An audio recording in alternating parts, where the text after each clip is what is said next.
Evening, sir. Good evening, sir. Let's wait for a few more minutes for everyone to arrive.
Okay.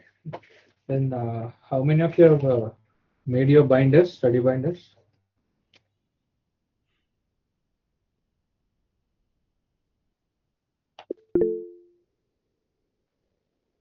Sri Priya. Is it with you, Sri Priya, now?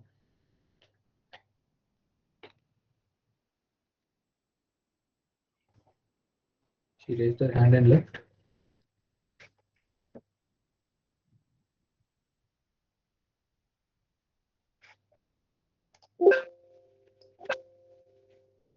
Hello.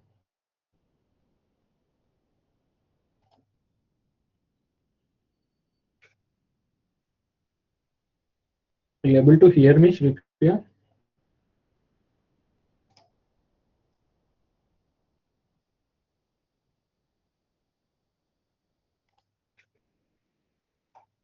I think we lost her. Anybody else made the binder?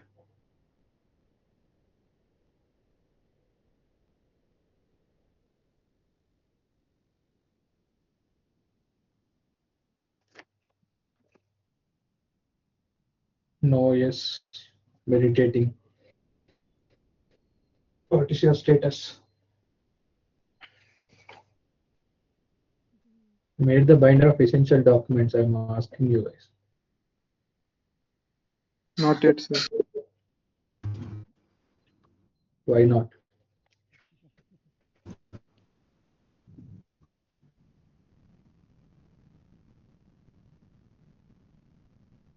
So no one has made? No, sir. Great.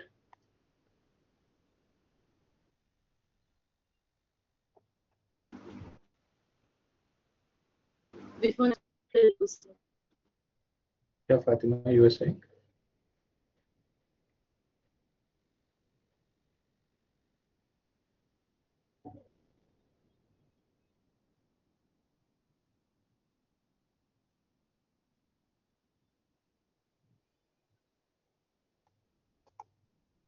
I think Sri Priya has made it, right? And she has left.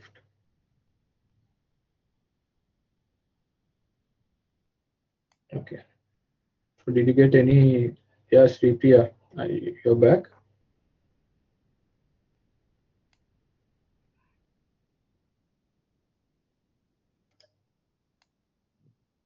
I don't think she's able to hear us.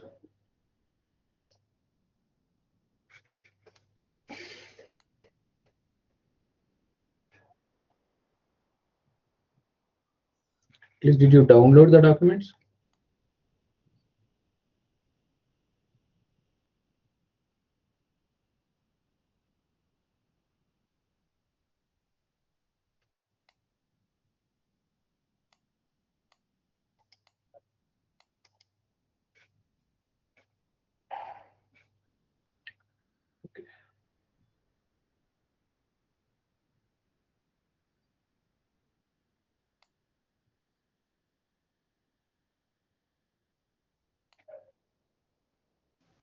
Hello. Yes. Uh, Hello, sir. Good evening. Yeah, good evening, Shripriya. Sorry, sir. I had some network issues. My MIC was not working. Okay, so you made your binder, that's what you wanted to say. Yes, sir. So, NDA, feasibility, and IU. okay, and It's been, I taken essential printout. essential documents. Essential documents. Uh, no, sir. Not essential documents. I have to take it. The templates and essential documents. I have to take it. Yes, please do it because Yes, sir. see, you have to everyone you have to understand that like as I'm repeatedly telling you, knowing rules and regulations, guidelines will not make you a proper professional in clinical research. Okay, you should also know how to work and what is happening on day-to-day basis. So if you don't do these things, so it will become difficult. You'll not understand in the first place. Okay. So the only way you will be able to grasp things is to do these things. That's all. So guidelines and regulations, those are something different and very useful. Not denying, but in actual practical field, what is happening is different, right? That won't be written in books.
Yes, you can see my screen.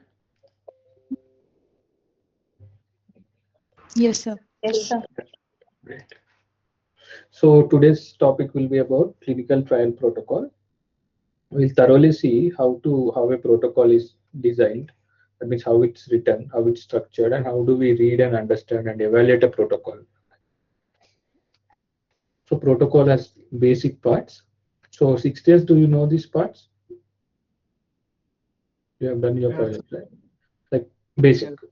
So every protocol has all these parts. So like what is the background or introduction?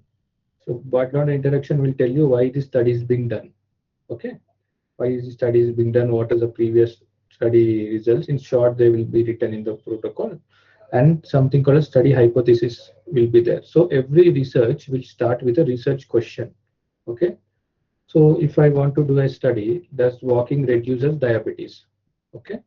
So that is a research question. So research is not done on a topic. So there will be a study objective based on research questions. So what is the thing you want to solve, or what is the thing you want to find out? So it's always a question. So study hypothesis is very important. So and how? So what is the question they are trying to find out? Like for example, a drug paracetamol. So to check if how much temperature is going to reduce in so and so population, or some X diabetic drug, how much anti-diabetic property HbA1c levels it's going to reduce. So that can be the hypothesis. Or to check the safety, additional safety parameter of drug which is already released in market. Like this, there will be study hypothesis which will be tested.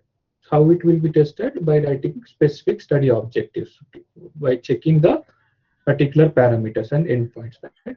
There will be study design. So what is the inclusion criteria, exclusion criteria. Study design means everything, how the study happens. And as I've told you, study objectives will be there. Like I want to test anti-diabetic activity. So does this drug compared to drug A, compared to drug B, reduce HbA1c levels, or how much anti-diabetic activity does both have? Like we are comparing. So study objective will be primary objective to check HbA1c levels. Okay, reduction of HbA1c levels in patient age group so and so. Okay, and second second objective might be to check fasting blood glucose levels. So like that, based on your hypothesis, you will be having your objectives, primary and secondary objectives. So usually what happens is major sample size will be calculated based on your primary objective, right? That's the reason they will be called as primary objective. So secondary objective will be there, but it will be analyzed based on the sample size which was calculated by for primary objective. Okay, and understood this point? Yes. So there will be eligibility criteria, like what is the inclusion criteria, exclusion criteria. We will see that in the protocol. Statistical design will be there, and feasibility parameters will. We have seen the feasibility questionnaires, right? So how much feasible the studies or that will be there, and scheme or flow chart will be there. Flow chart of a study or schedule of events will be there. Informed consent process, communication plan. So what kind of AE should be reported, what kind of SA should be reported to whom, etc. So communication plans and other section will be there. How do we interpret results? So this is a basic structure of any clinical trial protocol. But the complication depends on which phase it is, how many arms it is used, is it blinded or not, right? Open label or not. So this things will further complicate the protocol. So directly let us jump into protocol and see. Again here, I will just explain the protocol, but you will only understand this protocol once you pick up this document and read line by line. See, while I was learning, I was made to, luckily by my seniors, or I can say them as my gurus, they made me to read protocol line by line. Though that might not be an important thing. So only few, like I can say, only 50% of pages of this protocol will be useful for conducting a trial. Like for example, you are a CRC or maybe you are a PI. To actually conduct a study, only few of the pages will be useful. Other will be statistical plans, other things will be there. But if you read line to line, this information will be useful at any point in further point of your time. So while complex protocols are coming, you'll understand. So how it is structured, etc. I'll tell you.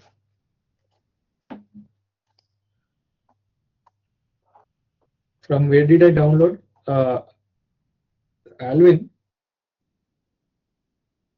Sir, Alvin is not available today. So who is Sir, this is Ahalya.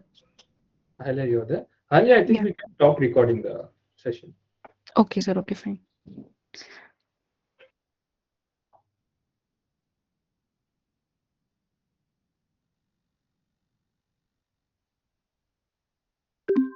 Yes. So this is from where did I download it? Clinical trial government. Correct. Clinicaltrial.com. Any of them masked most of their details if they wanted to read, but better be on safe side. We are not recording this session as well. Okay. So this study is about palbociclib in combination with letrozole. What is letrozole? Family should answer.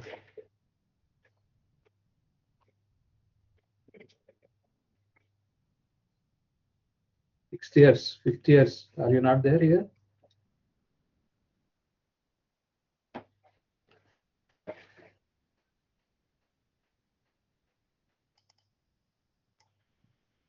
See, this class has most of PharmDs, right? Yes, sir. So, who is eligible for working in clinical research industry?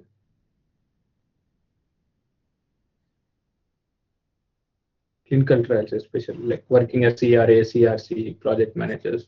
Letroz is an antithyroid drug, sir. What? Letrozole, Huh. antithyroid drug. Who is this? Yeah, who told this?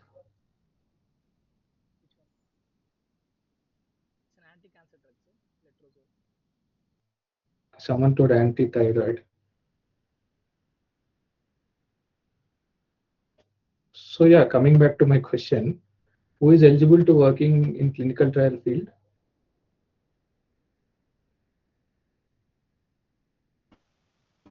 Like the degree I'm asking. PharmD. Don't you think BSc people are working? B Pharm not working? Diplomas not working? Nursing, pharmacy. Everyone are eligible, right? Related to life sciences. So if someone asks you, you have done 6 years of PharmD, so what is your specialty compared to a BSc person? So what will you answer? Pharmacology, pharmacotherapy. So you just lost it. That is your USP, na? By doing PharmD, you should be sound at drugs, basic drugs at least, right? Yes, sir. So that's what it is.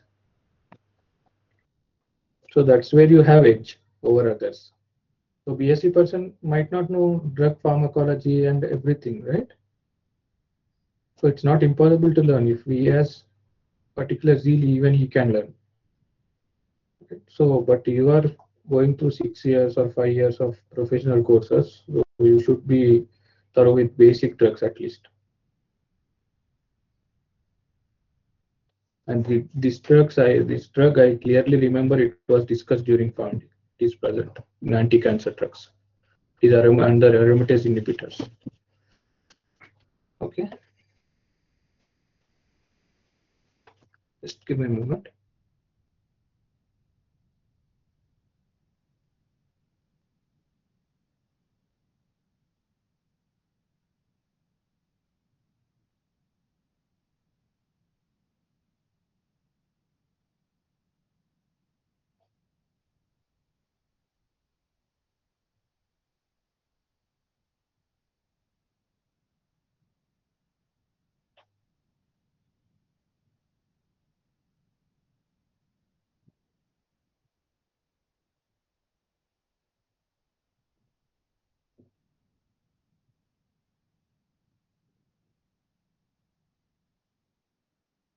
Okay.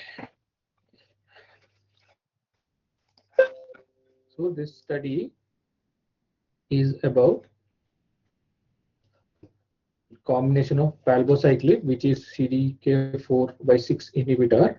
It is proper chemo anti-cancer drug with letrozole. So this is a drug which reduces the hormonal activity, like estrogen. It reduces. It's an aromatase inhibitor. It reduces estrogen. So what happens is in breast cancer, with the presence of estrogen levels in the body, the cancer will grow rapidly, right? Breast cancer cells respond to estrogen and they use the estrogen and grow at rapid speed. So what they do is reduce the levels of estrogen by using drugs like letrozole, okay, anastrozole, like that. So this is a combination therapy. So, but the primary drug we are going to test is palbociclib in combination with letrozole as treatment of post-menopausal women with hormone receptor positive HA. So these are the receptors present. So once you check in a biopsy, this is the characteristics of the tumor or the tissue or cancer cell, right? It is HR, we generally call it as HR positive, HRT negative. Like there are receptors like progesterone receptor is there, HR receptor is there, HER2 protein receptors is there. So based on the characterization of proteins and receptor, we can decide the study. Like this palbociclib will work in HR positive and HER2 negative advanced breast cancer. Getting my point? Yes. So this you get to know in the biopsy testing. Okay. Advanced breast cancer means metastatic breast cancer, for whom letrozole therapy is deemed appropriate. So for anyhow for hormonal positive people, letrozole works very nicely. So it stops the production of estrogen, thus reducing the progression of cancer. So for such patients, addition of palbociclib is useful. So that is the whole rationale behind adding this drug.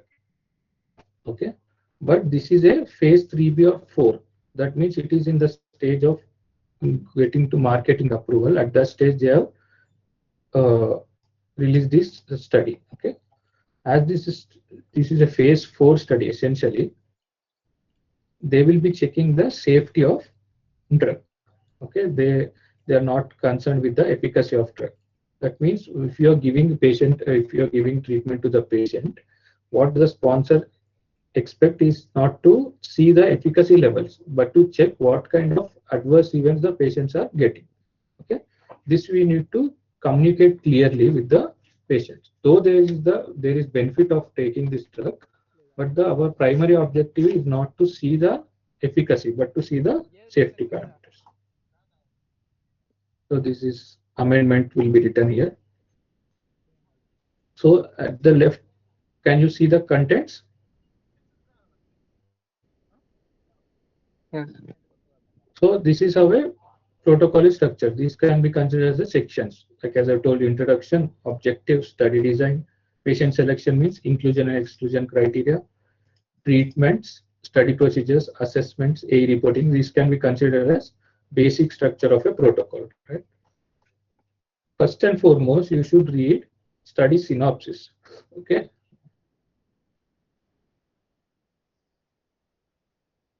Is it present in this protocol? Let me see. Okay, schedule of events is present. So this is again a important table here.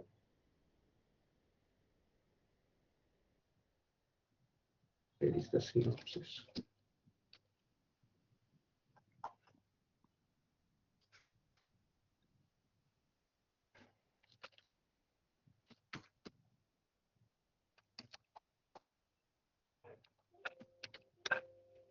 I think they haven't mentioned synopsis. Okay.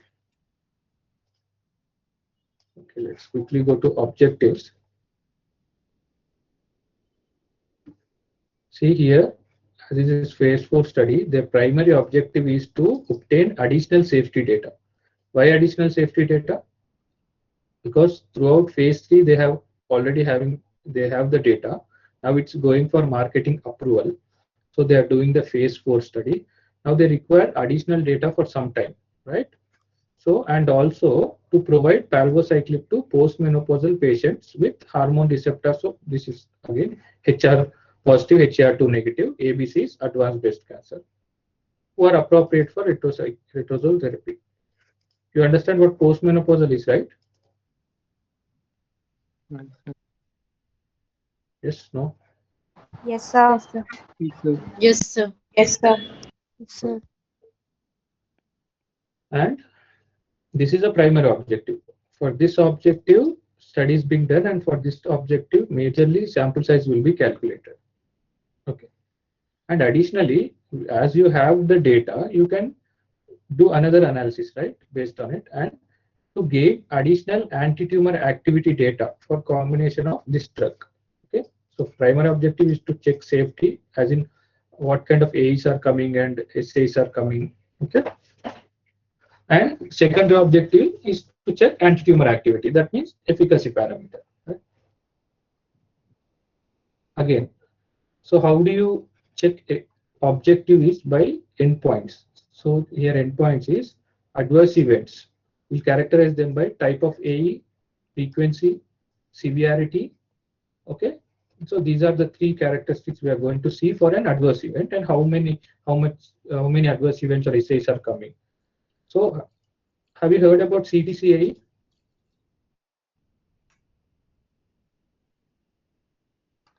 Common terminology criteria for adverse events. No, yes. No, sir. No, sir. So CTCAE is mostly used in clinical trials. It is already there. So you just type in CTCAE, common terminology criteria for adverse events.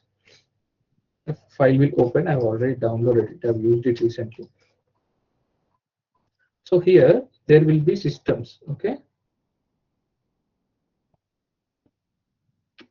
For each parameter, like for each blood test, each condition, okay, each disease, there will be grading, right? These are adverse events.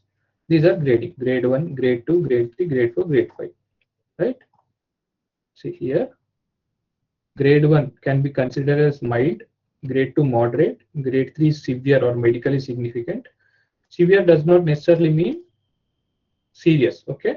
You have to understand that. See, that is there. They have written severe or medical significant, but not immediate life-threatening hospitalization like this. Grade 4 is life-threatening consequent. Grade 5 is death. Okay. So these are the 5 grades of CTCAE criteria. So for every lab parameter, there is a grade. Like for thyroid, there is a grade T3 level, T4 level, SGOT, SGPT. For everything, there is there. Now let us say about hemoglobin. See, hemoglobin lower limit normal. See, what is the normal range of hemoglobin in males? 13 to 16. How much? 13 to 16. Okay. So your lower limit normal will become 30, right? So from 13 to 10, if your report falls between 13 to 10, that is 11. So your hemoglobin level is 11 grams per DL, then it will become grade 1. A, right? So while writing adverse event, there are certain things you have to write. Like we'll see that in GDP and AE classes, but basic is you have to write start date, when it was started, okay, and you have to write grade and relation to study drug. So is it related or not related to study drug? So these 3 things are very important. And later on, when you follow up, you will also write if it has stopped or not, and you should also write any regarding any concomitant medication given for this treating of this AE. So these are the 4 basic parameters as a doctor or as a CRC you have to write. Okay. Sir, Yes. so this criteria will apply for the chemotherapy drugs, right? Yes. Yes. It will apply. Only for the chemotherapy drugs, or is it like No. It for all is the? applied for any AE, not for Okay. chemotherapy. This is adverse event. CTCAE criteria. It is used across all clinical trials. Okay. Majorly. Okay. But Okay. so let's say, for example, what SGOT. You know what SGOT is? Yes, sir. Liver enzyme. Liver enzyme, right? So if the liver enzyme is abnormal, okay, and if you want to see what grade of AE it is, so AE does not necessarily mean the patient has the symptoms. Okay, you have to understand that adverse event does not necessarily mean they have the symptoms. Abnormal lab value is also comes under adverse event. Okay, and now the adverse events might be categorized by PI, investigator, opinion by the PI as it is clinically significant or not clinically significant. That is different thing. Okay, but it has to be reported as an AE, right? It has to be documented as an AE. So that AE might be significant or not significant. See, blood value becoming 11 might not be significant, right? Still, it might be grade 1 AE, but it could be clinically not clinically significant. So you will write it not clinically significant. Got it? Okay, understood.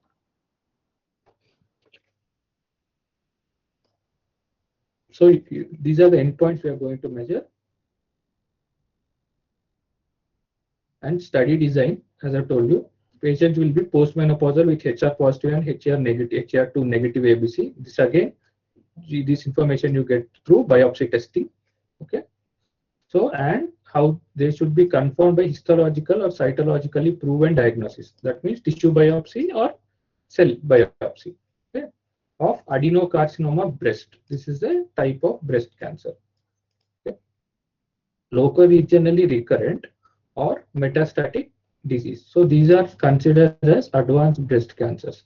So it is locoregionally in the same region it is repeatedly coming, or metastatic disease. Metastatic means it has spread to the entire system. Okay. So how many stages are there in cancer? First stage. Okay. So what is phase 4? Stage 4, sorry.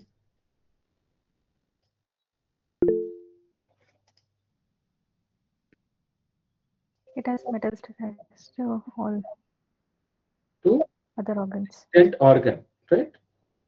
It has metastatic to distant organs. So entire study, how many are to be enrolled? So here 300 patients will be enrolled in the study. It does not mean your center will enroll entire 300 patients. No?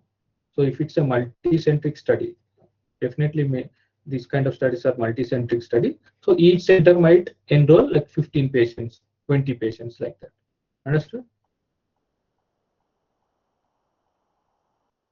See, patients will continue to receive palbociclib with letrozole until disease progression, symptomatic deterioration, unacceptable toxicity, death, withdrawal of consent, whichever occur first. So if the subjects ask, I came into clinical trial, until how many days or until how much time I have to continue. So when the treatment will be stopped. So these are the treatment stopping criteria. Disease progression means increase of the disease, right? Up to certain criteria. So there is something called as RECIST criteria. We evaluate how much percentage the disease has increased by looking at sizes of tumor in CT scans or CT scans, okay, or PETs. So based on it, we tell it as a disease progression. Okay, up to more than 30% it has increased. So progressive disease like that. Understood? Or symptomatic deterioration might also happen. Clinically progression, or they are getting unacceptable toxicity, which stops the patients from continuing the drug. Or of course, death is a stop, and subject at any point of time can withdraw their consent. Like the patient can call you today and he can tell you that I don't want to continue the trial. So what can you do then?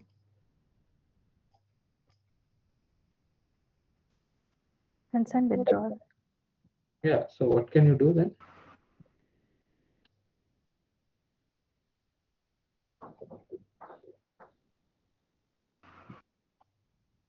You will do nothing.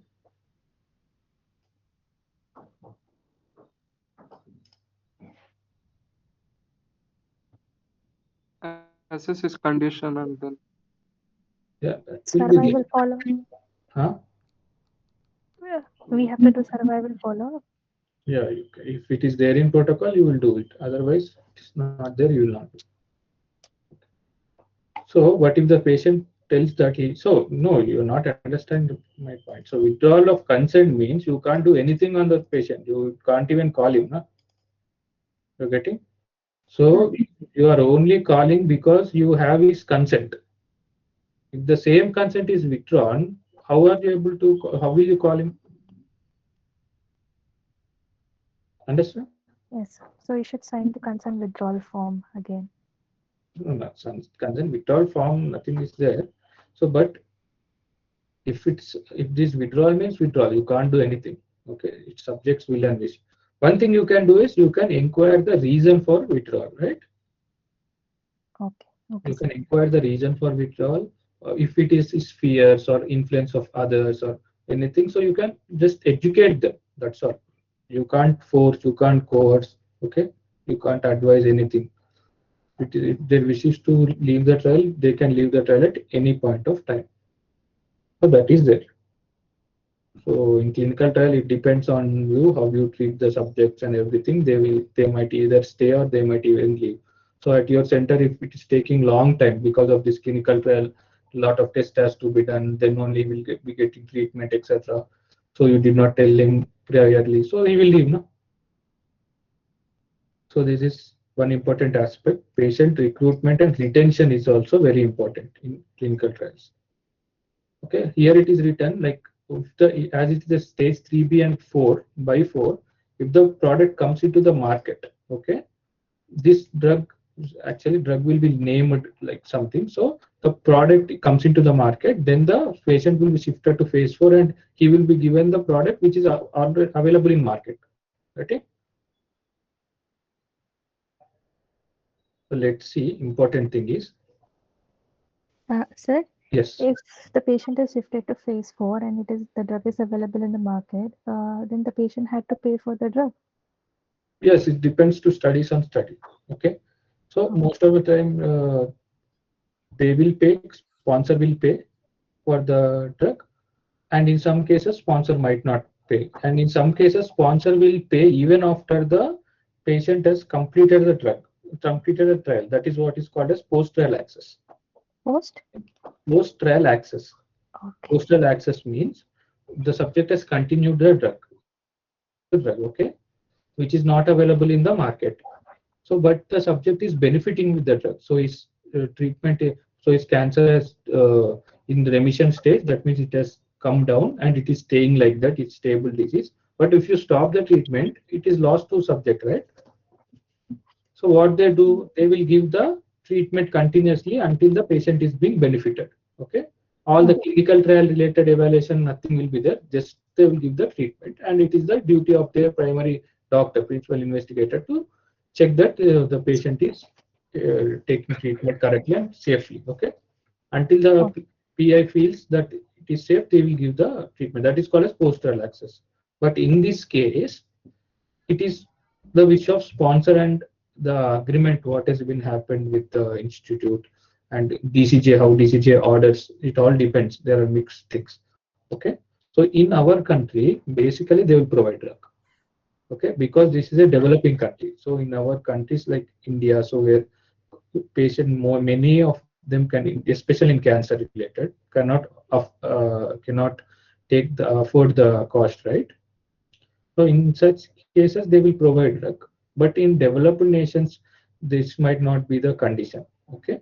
Once the drug is in the market, you have to purchase it. Okay. Understand? Okay, sir. It depends. So hematology will be performed on day 1 and day 14 during cycle 2. So this test we will see in the schedule of events. So this is most important parameter, like inclusion criteria and exclusion criteria. Okay. So did you like this study? Is it simple?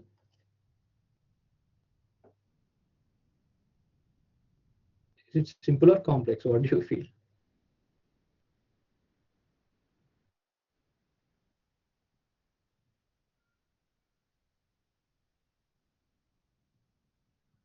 Okay.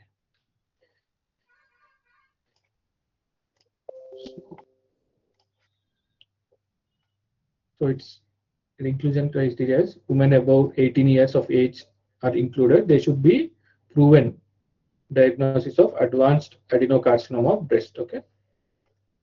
Postmenopausal status as defined by local practice. So how do you define postmenopausal status? So stoppage of menopausal cycle. Okay. And they also have to see the age. So if the postmenopausal status uh, is at, like say 28 years, the woman is 28 years, right? And she's the menopausal cycle is not happening, then you have to check for other reasons also, right?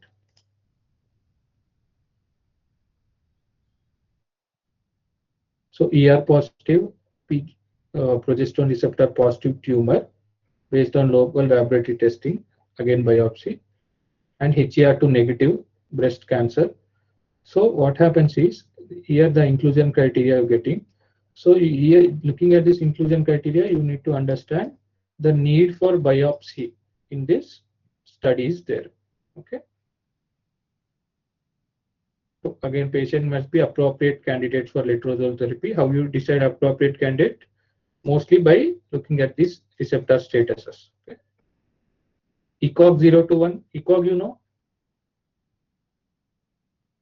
No, sir. So ECOG is a performance status. I'll just show you. So 0 means perfectly all right. So like that. Let me open an image.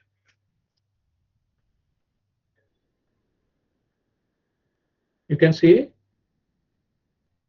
Yes. what is the physical status. of the subject or patient now is ECOG status. Simple, nothing. So 0, 1, 2, 3, 4, 5. 0 means fully active. He can do all his activities as he was doing pre-disease. Okay. 1 is he can do all the activities, but he is just restricted in the strenuous activities. Okay. But he can do his work, all light homework, household works, etc. Everything. Okay. And grade 2 is he's able to do work and everything, but only up to 50% of his capacity. Okay. He can do not more than 50%. Grade 3 is capable of limited self-care, confined to bed or chair. Okay. He can't stand up and walk for continuously for at least for an hour or etc. So ECOG 4 is completely disabled, cannot even carry out self-care activities like brushing teeth, dressing up, like cutting nails, eating, all those things. ECOG 5 is dead. Understood? Yes, sir. So this is the terminology you use to write the patient files. Okay, write in the patient files. So general medical practice is very different from performing clinical trials and documenting the clinical trials data or patient vitals, etc. So ECOG status you will write. Okay, and they should have adequate bone marrow function, right? ANC should be greater than 1500. So these are all parameters: platelets, hemoglobin, AST levels, ALT levels. So AST or ALT less than or equal to 3 times upper limit normal. Okay, and it should be 5 times upper limit normal if liver metastasis is present. So these kind of points you should see carefully. So can anyone explain me what it is?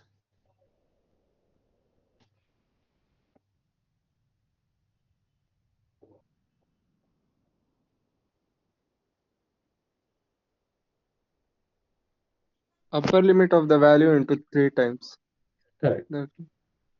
So this what it means?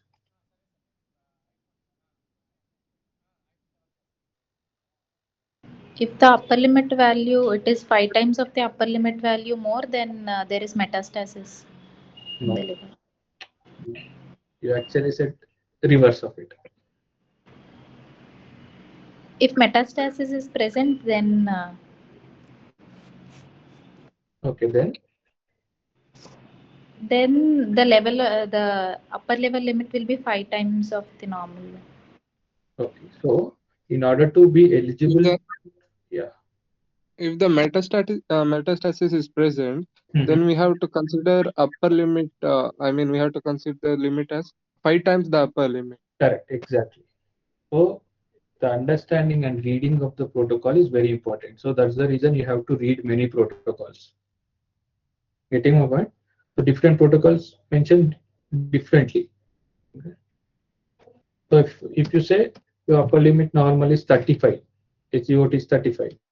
So if the metastasis is present, liver mets are present, disease is present in the liver, then your limit will be 175. So your subject's SGOT or SGPT should be below 175. Okay. If it's not present, it should be 35 into 3 times upper limit. It should be below 105. Again, adequate renal function, resolution of all acute toxic effects of prior therapy, including radiotherapy, to less than grade 1. Which grade 1 it is?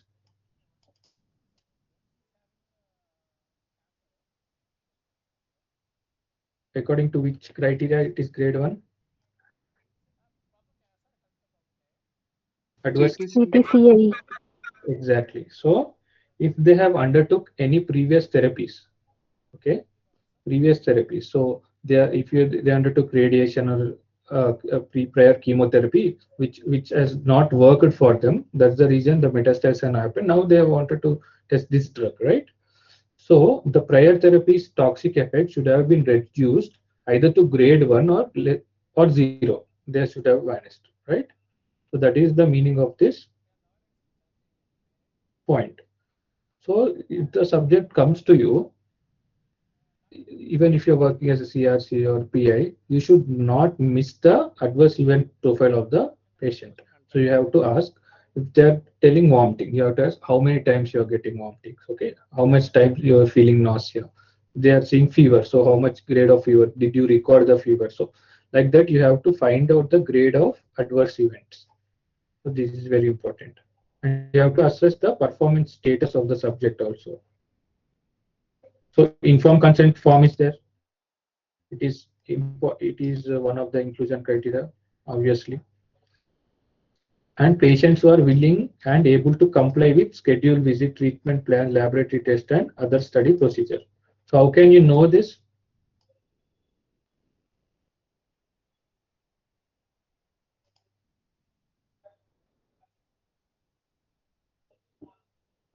Consent form is taken. Consent form. See, consent form, it will be written, they will be signing. I'm not denying that. But how will be able to, how can you assess that actually patient will come or not? His previous follow-up visits with the consultant. Okay. History, medical history. So that you can't Every hospital. previous We'll follow. ask, sir. Yeah, you'll ask. Okay, good. Best thing is to ask. Yes. What the question is? What are you going to ask?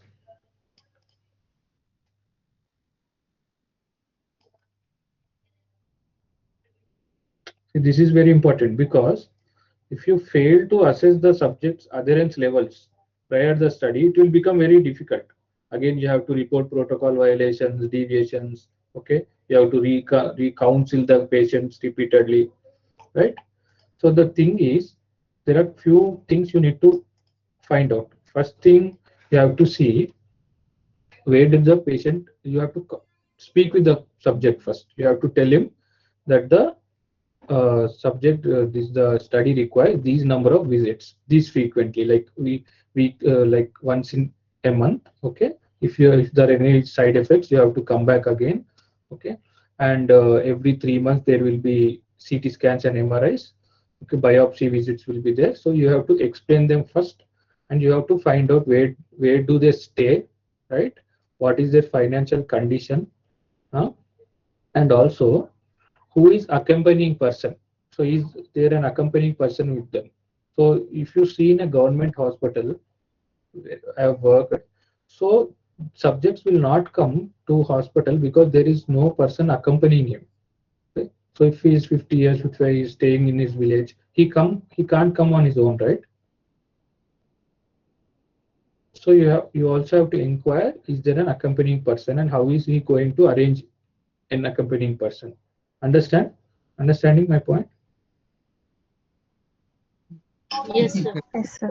So you have to inquire all these things before enrolling him into the study. So if you ask the appropriate questions, okay, he will be in a better position to decide whether he wants to come into the study or not in the first place. Getting my point? So this might not look like a big point, but this is very important point in clinical trials. So that's the reason they had to mention it in the inclusion criteria, right? Otherwise, it would have been obvious. Now, if he's included in the study, he will come. But this is not the case.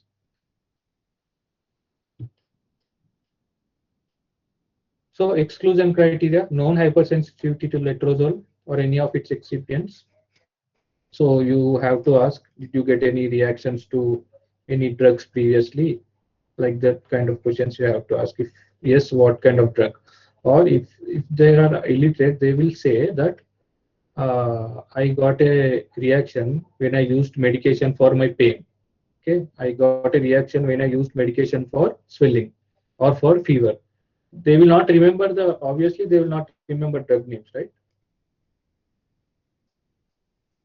So like that, Yes. so like that you have to inquire. Current use of drugs known to be potent inhibitor or inducers of CYP3A4 high syndrome, like grapefruits or other drugs are there, right? Which interact with this mechanism. Okay, you have to analyze prior treatment with any CDK inhibitor. So if if they have been treated already with CDK inhibitor class of drugs, then they are not eligible. So each exclusion criteria, actually ruling out inclusion criteria is very simple. So you have to do particular tests, you will get to know inclusion criteria. So ruling out exclusion criteria is difficult because you have to collect all patients' history, right? Sometimes patients will not tell you that they have taken this drug or that drug, they will hide certain things. Okay, you have to understand and see the sequence. Let's say, for example, subject has been diagnosed with cancer in 2020 year, not in 2000, like 2001. Okay, she has been diagnosed with breast cancer or say lung cancer in 2001. Okay, so they used chemotherapy. Okay, so they used chemotherapy for 6 months, and again they used so the disease has progressed. Okay, now again from 2001, again in 2024 they are using another chemotherapy drug. Okay, so you should get suspicious that between these 3 years, haven't you used any drugs or have you undergone any surgery? Okay, so these kind of questions you have to ask them. Okay, so some people will use Ayurvedic drugs, homeopathic drugs. So then they will tell you that no, during this period of time I have used Ayurvedic drugs. So you should ask at that point of time, did you get any side effects? Then why did you stop Ayurvedic drugs? So in most cases, Ayurvedic drugs means they don't go to an Ayurvedic physician. They go to some person practicing herbal medicine. They take that medicine and they will get some side effect like kidney pain, like pain in flank region, proteinuria, blood in urine. So and they stop the treatment. So what happens is it will destroy the renal cells, right? So you have to be, so you should analyze that parameter also. So taking patient history is an art. So you should take complete patient history. So what happens if you enroll in the study and next you do PET-CT scan? So there is something you found out about nephrolithia, so something in the renal area. So that can become a problem. So it is better to take all the information through patient questionnaire inquiry. Getting my point? Yes.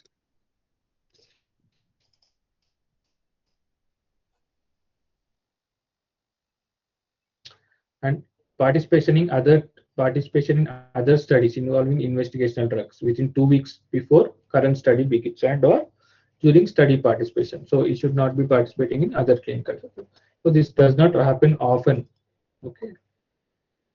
So QTC is ECG value. One of the QTC is corrected QT value. PR, QR interval, QT intervals. You remember in ECG? So it should not be greater than 480, right? If the subject is having high cardiovascular risk, including not related to myocardial infarction, severe unstable angina, like any cardiac things, or symptomatic pulmonary embolism in past 6 months of enrollment. So again, you have to find this out through inquiry.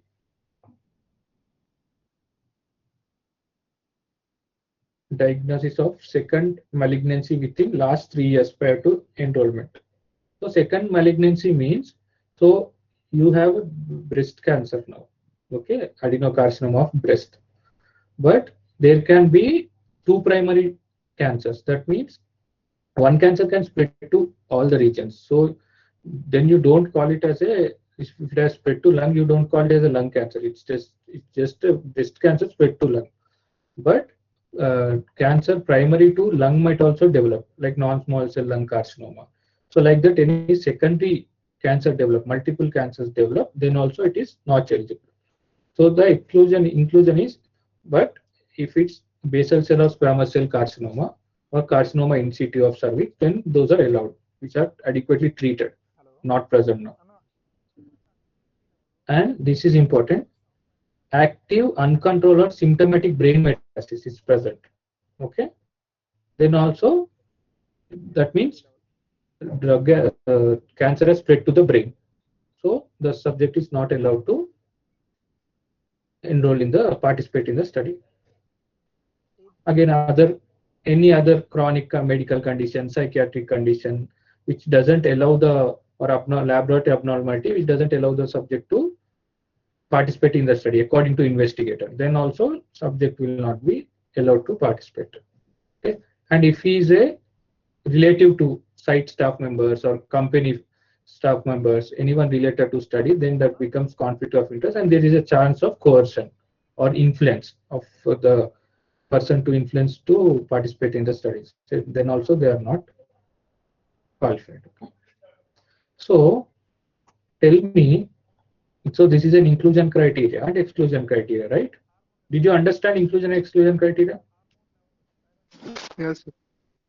So tell me, once the subject has come, so she has a basic biopsy report, right?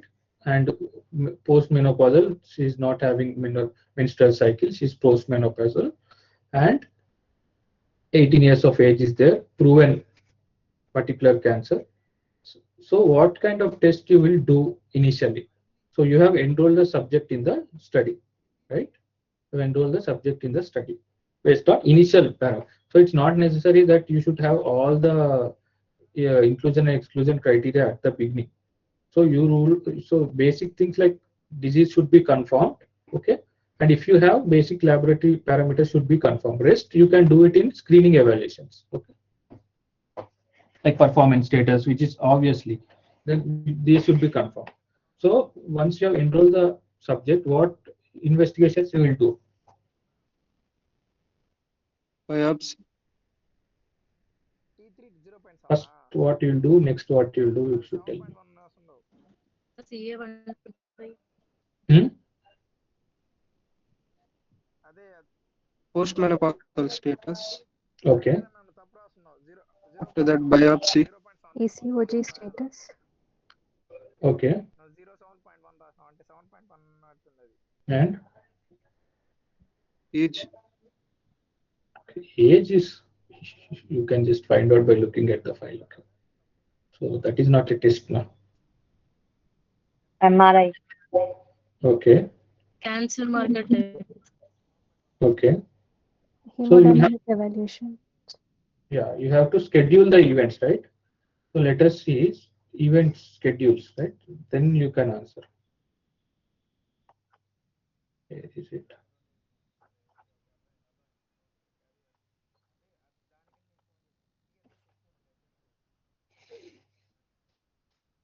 Okay. This is the table as I've explained you. So cycle 1 and 2. So what does this mean? Day 1, day 14, and here it's only day 1. So I'll tell you, so this is a 28-day cycle. Okay. So I haven't shown you that treatment part here. This is a 28-day cycle. For 21 days you will be giving treatment, and 1 week it will be washout period, right? Treatment off period. Right? Total is 28 days. 3 weeks on, 1 week off. Okay. So during this 28 days will be one cycle, right? So in cycle 1 and cycle 2, there will be 2 visits, day 1 and day 14. From cycle 3, there will be only 1 visit, day 1. Understood? Yes. So why this is like this is because in initially you have to be more thorough in follow-up, seeing how the drug is affecting the subject. So most of the protocols, it will be additional follow-ups in cycle 1 and 2 and up to cycle 3 also in few. So we'll take informed consent, eligibility criteria evaluation, registration, medical oncology history. So these are all the activities you need to perform, right? Physical examination, ECOG status, ECG, treatments, when you should give treatments. As I told you, orally once daily from day 1 to day 21 of each schedule. So this means, this entire box means throughout the cycle 1 to end of treatment, you have to give this. So no cross marks are there here. So letrozole continuous, orally once daily. So tumor assessment, CT or MRI scans per routine clinical practice. Okay. Routine clinical practice means, let us say once in 3 months, right? Adverse events monitoring as per routine clinical practice, concomitant medications.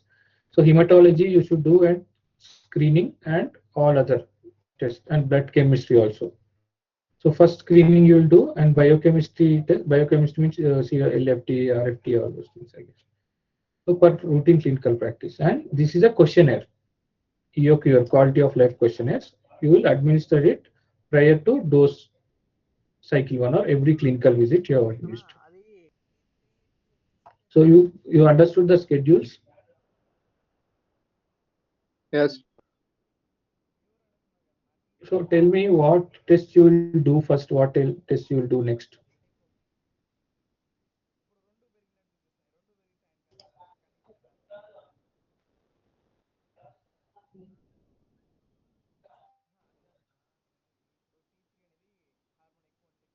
Let me show blood chemistry. Where is blood chemistry table?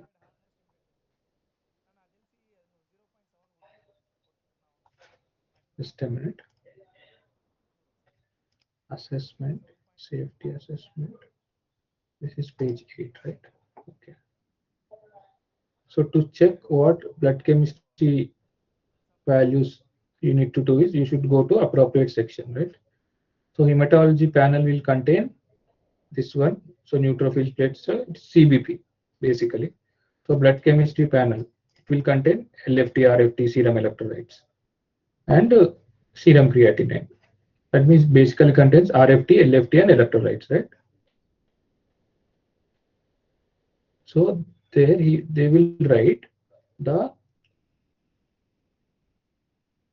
validity of this test.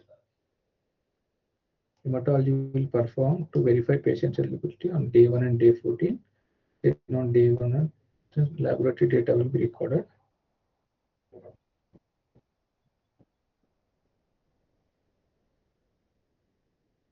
Okay.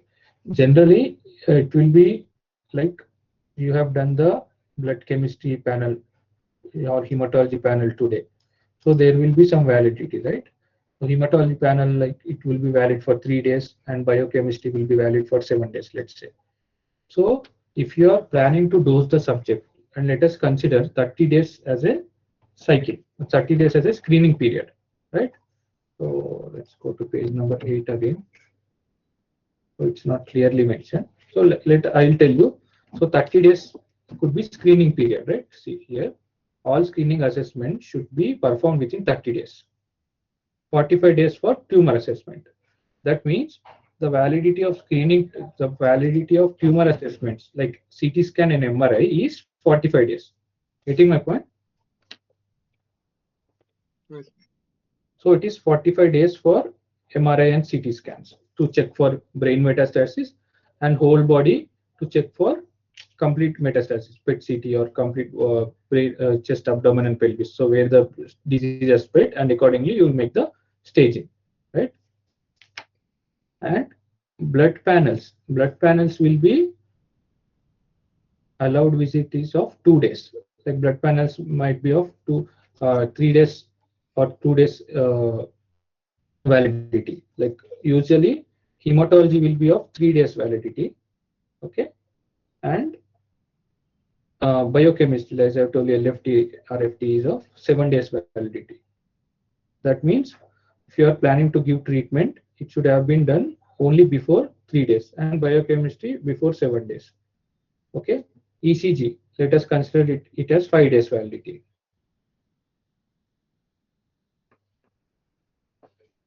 And biopsy has 30 days validity.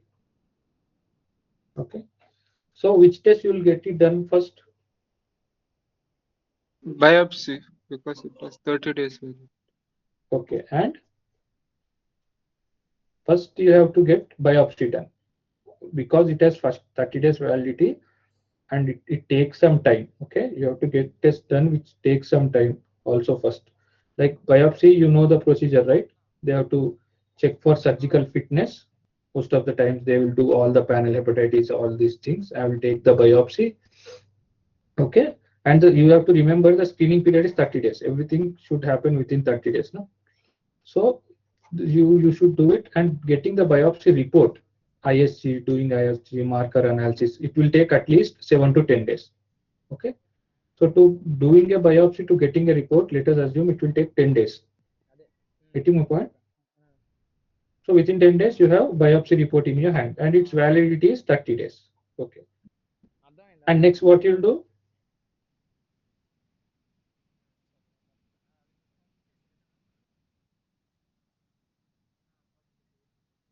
Hello?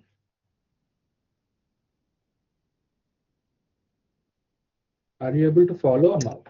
Yes, sir. So next, after biopsy, you got biopsy report, right? So throughout this biopsy report, will you do another test or you have to wait? So why can did do we, We can do it. so why did we do biopsy report in the first place? To check for markers, right? HR positive or HR2 negative markers. To check for it, we have done it. Okay. So in some cases, there will be percentage of protein, like if the PDL1 is there, PDL1 marker is there. So it should be more than 20%. So only then it's eligible. So that like that percentages will be there. So in this meantime, should you do analysis or should you wait for biopsy report?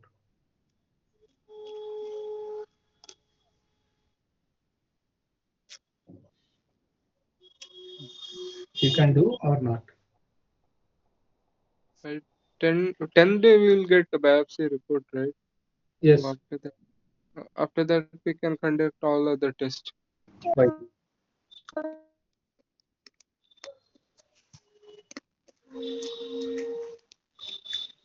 Why you should do after 10th? Sir? So why you should do after 10th? Why not before 10th? Because that is the inclusion criteria for the study. Yes. So if your biopsy report doesn't allow you to include like HR is positive instead of negative or something like this has come, even if you're doing all these tests is waste, right? Yeah. Okay. Okay. Now next test, what you are going to do?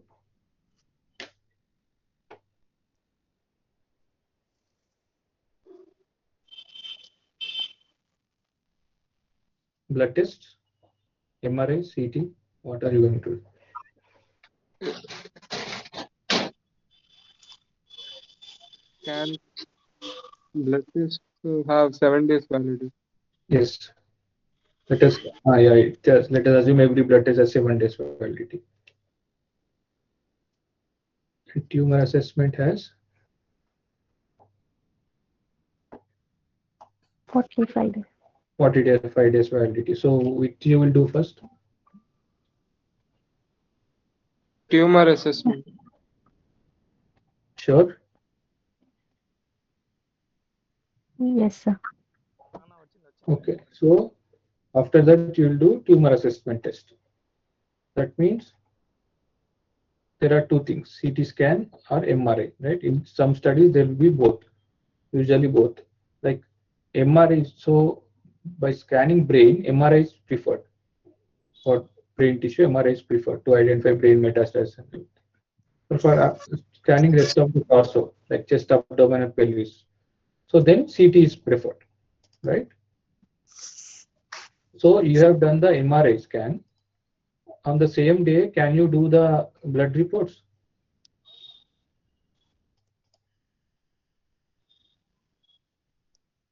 Tumor has to be assessed right only after that. Okay. I think it takes time for a CT MRI Yes. to be assessed. It will take 3 days. So during this, you can do lab reports. We'll first um, see if it is positive. Okay. So in some studies, how it is. So there is something called, according to this, there is something called as target lesion or non-target lesion. The target lesions means particular size and particular definition. So there is another document to it. So for simplifying, I'm telling, target regions means particular size of lymph node or tissue. Okay. So in some studies, there will be writing there should be at least 2 target lesions present. Okay, of more than 15 size or more than 10 size, like that. Okay, so if you are doing CT scan of chest, abdomen, pelvis, and target lesions are not found. Okay, so lesions are there, many lesions are there, small lesions are there, but target lesion, measurable size lesions are not there. Then also you can't continue with the study, right? Or if you in the brain you find brain mets, then also you can't continue in the study, right? So that's the reason you do CT scan MRI after you get the results at the end. So you should always keep the least valid test to the end, right? Like blood panels, like hematology, biochemistry. Here, you should.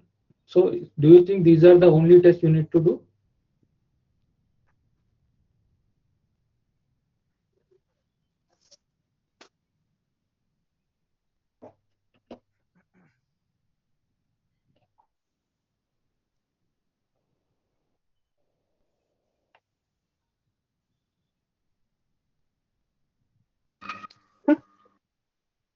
Yes.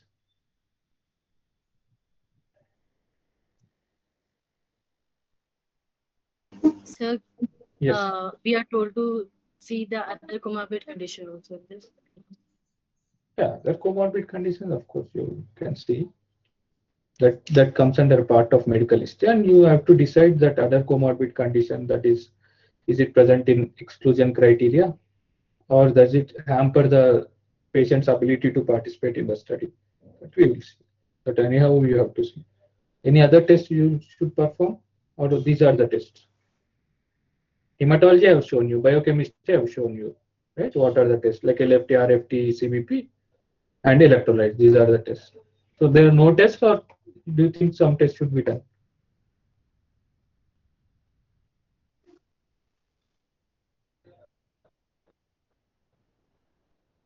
Think.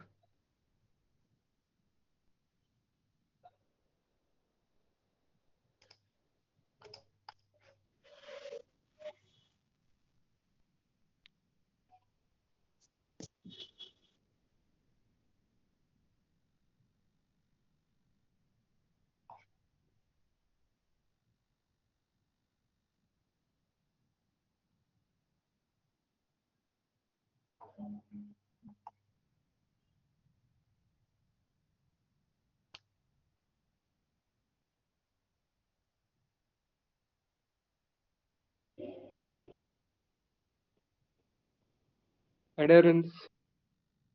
Okay. So I thought it was written here. See, ECG also you have to do it. Okay, I think it's written there.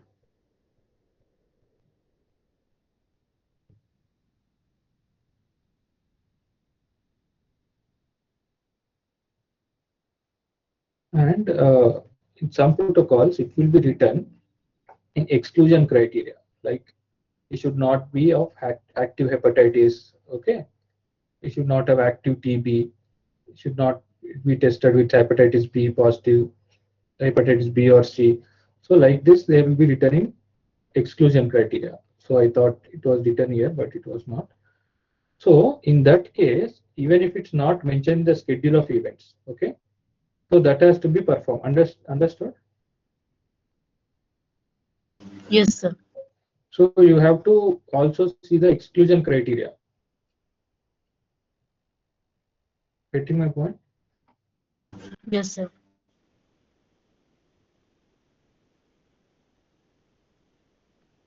Usually hepatitis B, all these things will be there in exclusion criteria of immunotherapy drugs like that.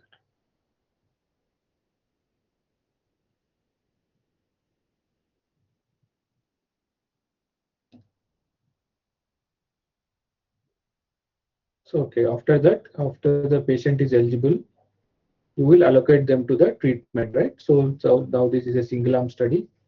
So patient will be getting only one kind of medication. Okay, so they will write how the dosaging of packaging of the product is done. So in our study, we will be using only 125 mg, though 3 are available. So usually what happens is if there is any AEs, So how the AEs handles is, and if the grade 2 AE is happening one time, okay, neutropenia has happened one time, so you will interrupt the drug. So if it resolves within 7 days, you will restart the drug at same dose level. But if it resolves more than 7 days, it takes more than 7 days or 10 days, you will reduce the dose level from 125 to 100 mg. Understand it? So if such dose reductions are there, so you will be supplied with 3 bottles, but the standard dose is 125 mg. If someone gets AEs, based on it, you have to reduce the dose, then dosages will be supplied. So this is a capsule. So this is the color parameters of the capsules. So this is very important. Sometimes you will be having the packaging and dose, what do you say, IP administration procedures in the protocol. Sometimes you will have a separate pharmacy manual where it will be written. Then it will be written here. So for complete dosing information, you have to refer pharma manual. So letrozole, commercial available letrozole will be used, right?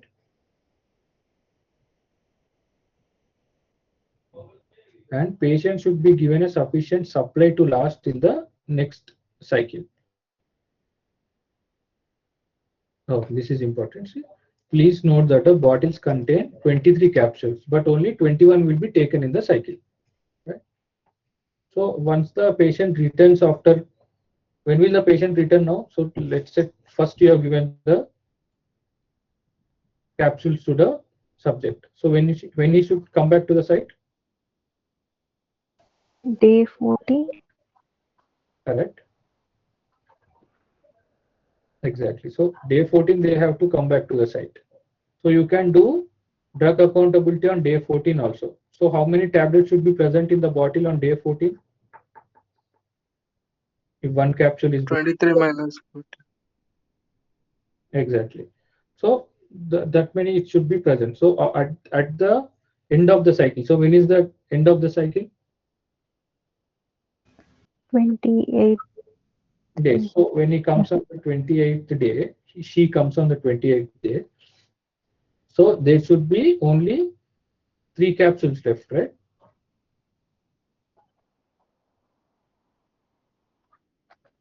Understanding what I'm trying to say? So this drug accountability is very important. And again, there will be general instructions like into how to handle the drug and how to administer, how to take the medication. Sir, I have a doubt. Can you repeat it once again? I mean, capsules will it be remain? No, 2 capsules will be remained. So 23, na? 23 capsules up to 21 will be taken, right? And only 2 will be remaining. So you have to check how many are remaining in the bottle.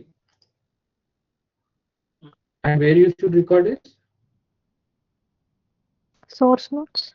Yeah, first in the source notes you have to write, and in the IP logs you have to write. Okay. So this is about the study. So what do you think? Shall we do this study? Yes, sir.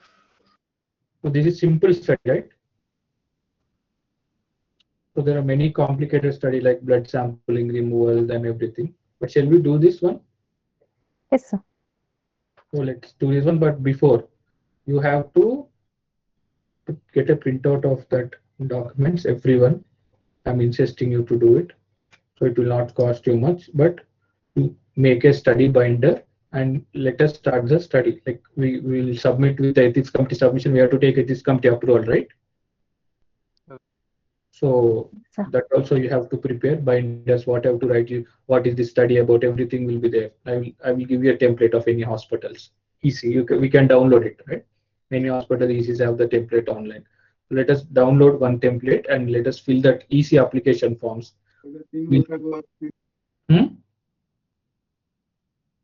Hello?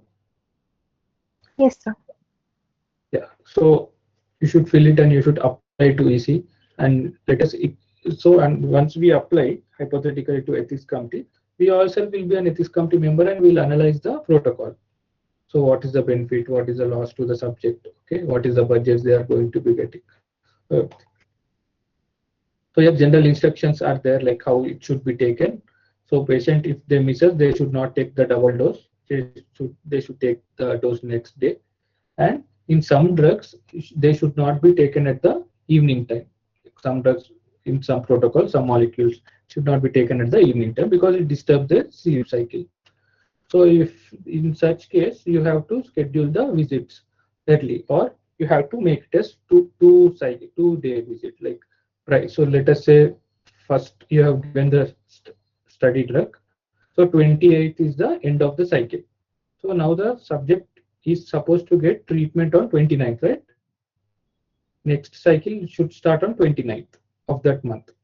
So if the drug is not allowed to be taken on evening, if you call the patient on 29th, so you perform all the lab tests for that cycle. Before giving cycle, you perform all the lab tests. But by the report comes, it will get evening, right? It will become afternoon or evening. So you call the patient a day prior, right? As there will be validity of test like for 2 or 3 days at least. You call the patient prior. They will give the blood samples and go, and next day they will come back with the reports. Understood? So scheduling of the events is very, very important.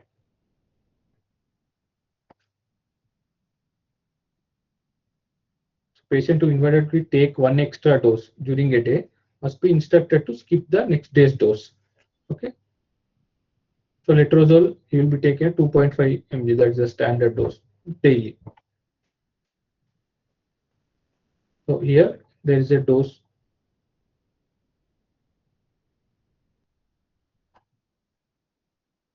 modification. In event of significant treatment-related toxicity, administration of palbociclib may be needed to adjust as described in the following sections. Okay, as letrozole dose cannot be retrieved, it may be interrupted. So usually the dose level, there will be fixed dose levels like 125, 80, and 40. There will be fixed. You can switch one dose level from one dose level to other. So in protocols, they will be writing like management of adverse event, like known adverse event. There will be table. See, for non-hematological toxicity greater than grade 3. So they categorize AEs based on the possibility of getting them. So like say this molecule, this drug will cause neutropenia or hematological toxicity.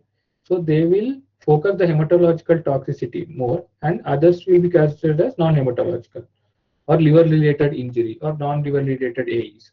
Okay. So hematological toxicity. So patient experience following adverse events may have treatment with palbociclib interrupted or delayed until criteria for retreatment are met.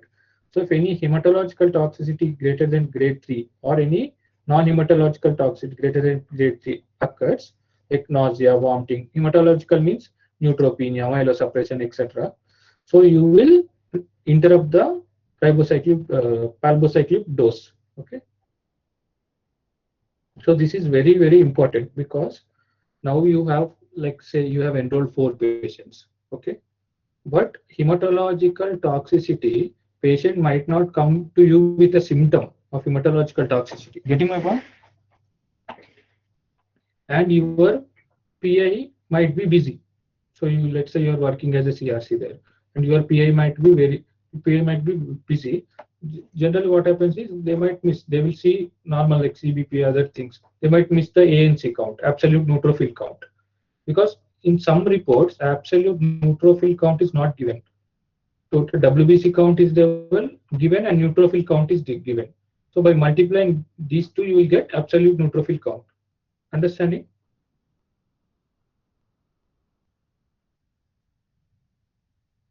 You have seen Yes, sir. CBP report, right? Yes, sir.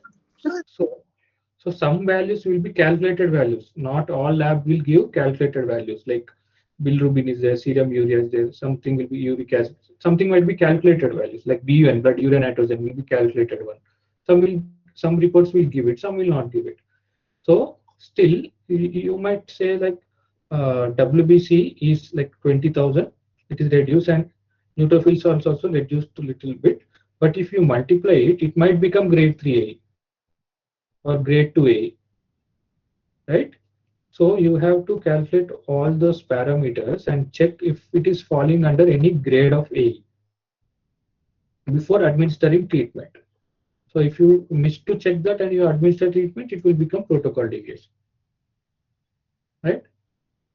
Patient should not hold or discontinue the drug for non-hematological side effect potentially or likely related to letrozole therapy. Okay. So letrozole, for any letrozole related therapy, letrozole could be discontinued, but it is not required to discontinue palbociclib.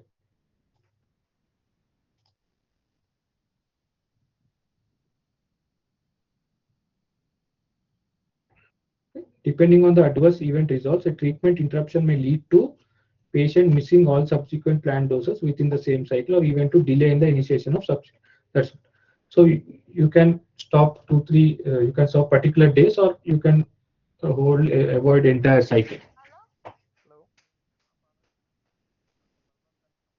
And this is very important. Doses omitted for toxicity are not replaced within the same cycle. You understood this? So it is a 21-day cycle. Due to AE, you have withheld 7 days, right? So for the 7 days, you are not going to replace the drugs. So if you have started on first, in between you have stopped 7 days, but still you are going to consider that cycle has ended on 28th, or the treatment has ended on 21st. Understood? No, sir.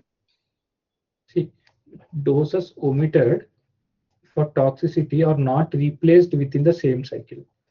Let us say you started the treatment on first drug. So up till 21 days, 3 weeks, you have to give treatment, right? Daily 1 tablet, 1 tablet. Okay. So washout period is 28. So let's forget about washout period. So let's consider day 1 to day 21, treatment period, drug period. So on day 7, she has developed an AE. Okay, grade 3 neutropenia, let us say, or grade 2 neutropenia, reduction of neutrophils. So for that, you have stopped drug for 7 days. Okay, you have stopped the 7 days. That means 7 tablets she has not taken. After 7 days, you have done the investigations and that AE was resolved. The values were normalized. Again, you started the drug. Okay, so now you will end the drug treatment at your scheduled time, which is on 21st. Okay, you will, as you stop 7 days, you will not give the same, you will not give the 7 days treatment or drug in that cycle. Understand? So 7 days missed means missed due to AE. That's all. You are not going to replace it or prolong the cycle. You will end the cycle when it is supposed to end. Understand? Yes.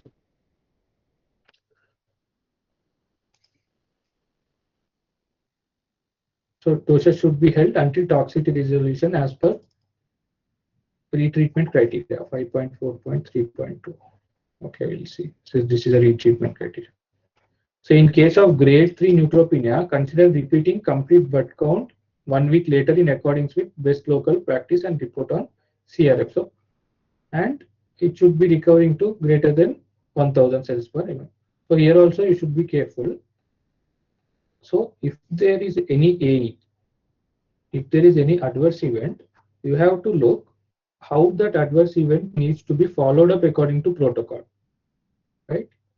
So if there is an adverse event called neutrophil, so your schedule of events will be like patient will be coming once in a month, or if for CT scans, maybe every 3 months. But if an AE happens, if it's written that it should be followed up every week until it's resolved or comes to normal value, then you have to call the patient every week and test him, right? So even if you miss this thing also, it will become protocol deletion. Understood? Yes, sir. So this all can be avoided if you look at the reports and medical history and patient complaints very carefully when once the patient comes and this report also arrives. Okay. So this is a retreatment criteria. Okay. So if it has been interrupted, okay, following for treatment related toxicity may not occur until all of the parameters have met. So retreatment with palbociclib following treatment interruption for treatment related toxicity may not occur until all of the following parameters are met. So platelet count should be more than 50,000. ANC should be more than 1,000 and there should be no fever. So grade 3 hematological non-AEs have recovered to grade 1 or baseline. So if these are not met, you have interrupted the drug. Okay. Now for starting the drug, again you have to see all these things. Understand? So now the ANC has occurred. ANC less than 1,000 or 800 is there, ANC value. It becomes grade 3, absolute neutrophil count reduction, neutropenia, grade 3 neutropenia. Okay. Now if you want to start the treatment, again you have to see all these things, including ECG. Getting my point?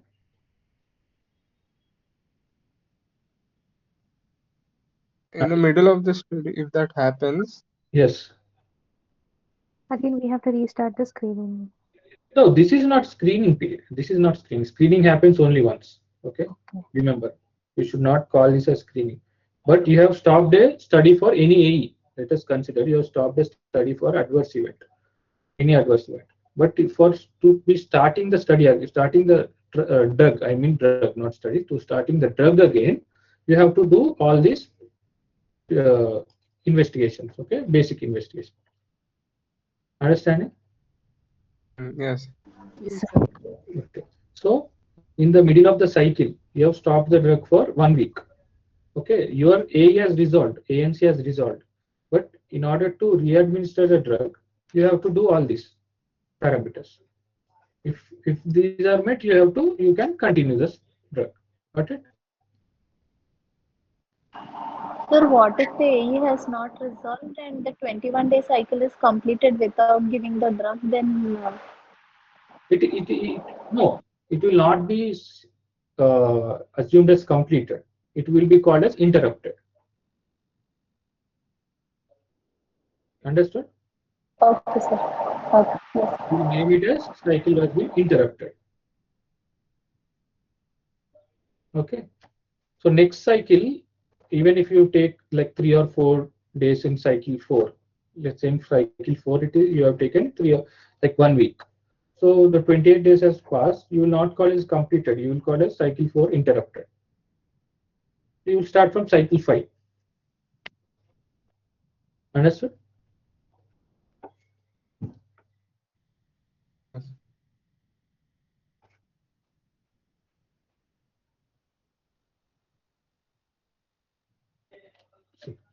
If the treatment delay results from declining hematological parameters, the frequency of blood count assessment should be increased as per best clinical practice. So your PA has to assess what is the best. So in protocol, they have said every week. So if there is a requirement, so every week means, let us say the AE has a tendency, like neutrophils has a tendency to recover within 3 days time. So if the PI feels they should recover within 3 days time, okay, then it is no loss in testing the subject, calling him again in 3 days and testing him, because if it has been recovered, then you can start treatment, right?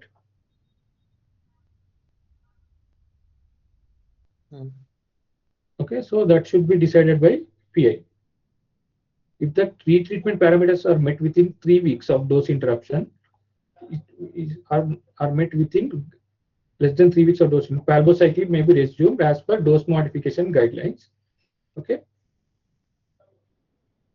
If the retreatment parameters have not been met after 3 weeks of dose interruption, the patient should be permanently discontinued from the study.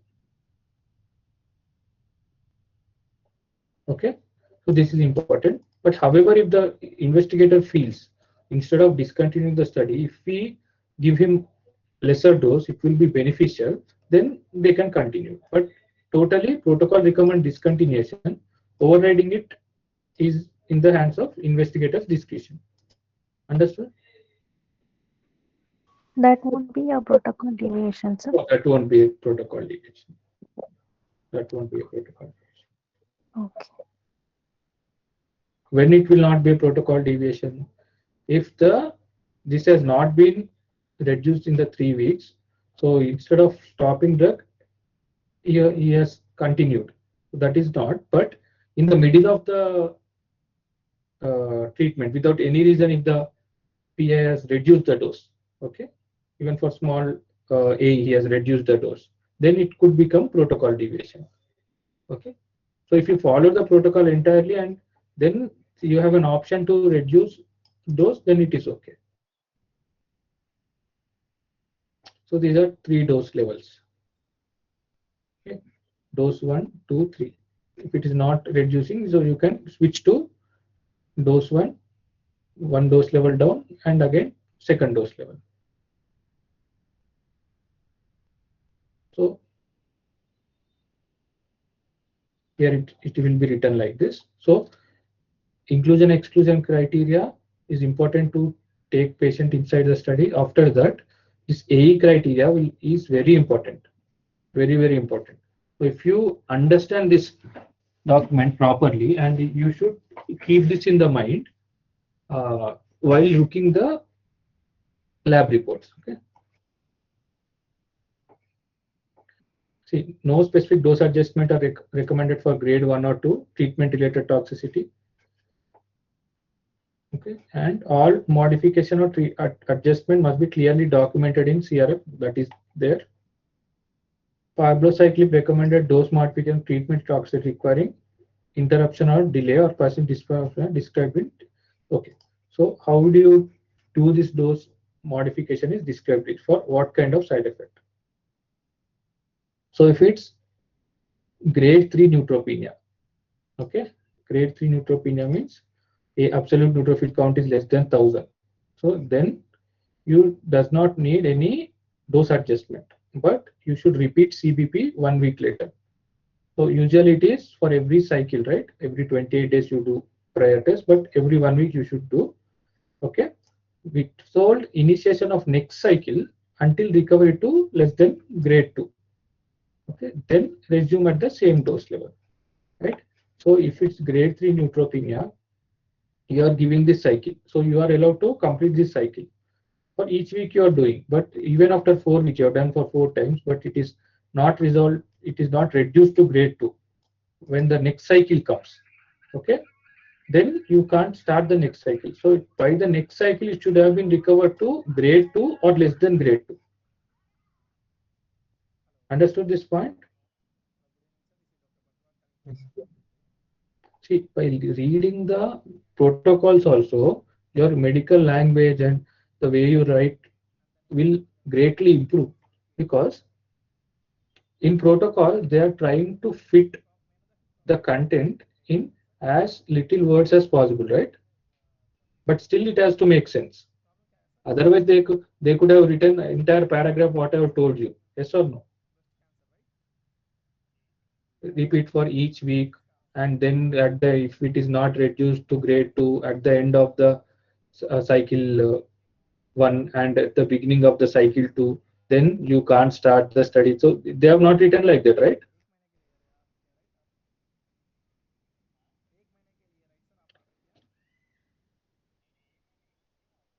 So now did you understand this point?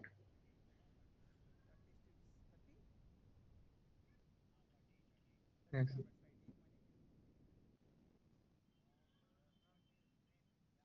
Okay, so someone should explain me what is the meaning of this point.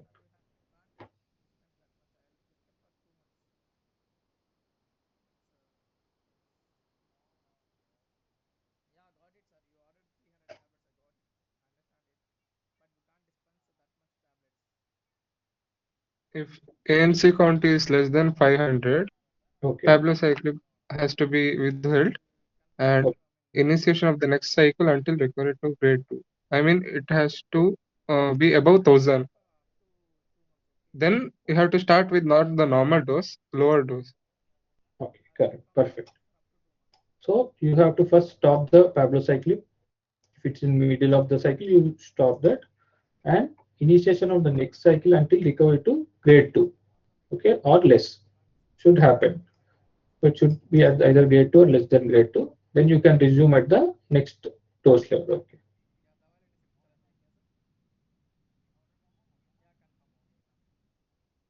So this is also important.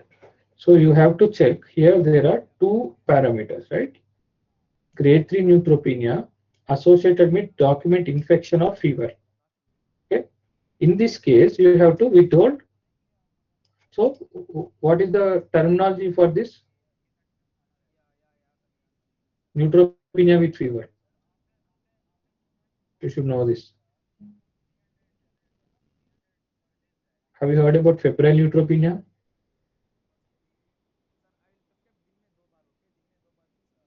No, yes. Hello. Good. Febrile neutropenia you haven't heard? Yeah, so sometimes they will write simply febrile neutropenia. That means you have to understand neutropenia accompanied with fever. Okay, they have not written it like this. So you have to understand if it's a neutropenia accompanied with fever, then you have to withhold the drug. So checking of vitals is very important.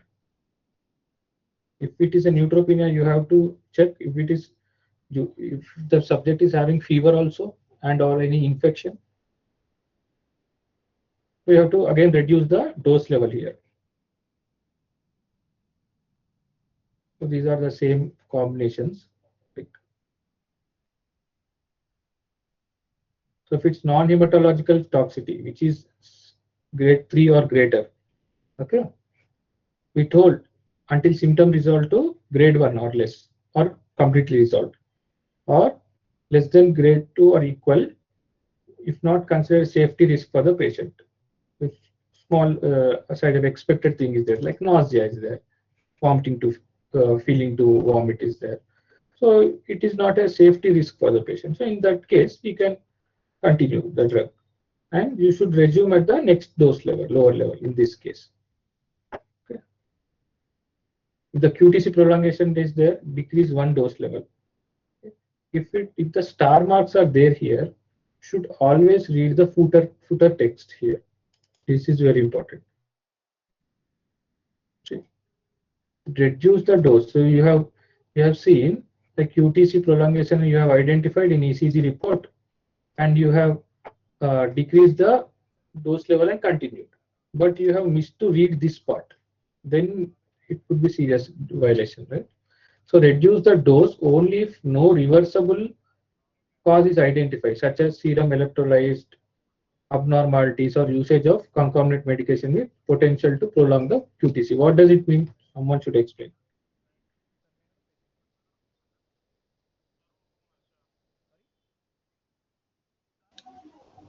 QT prolonging drugs. Okay. So just tell me the meaning of this paragraph.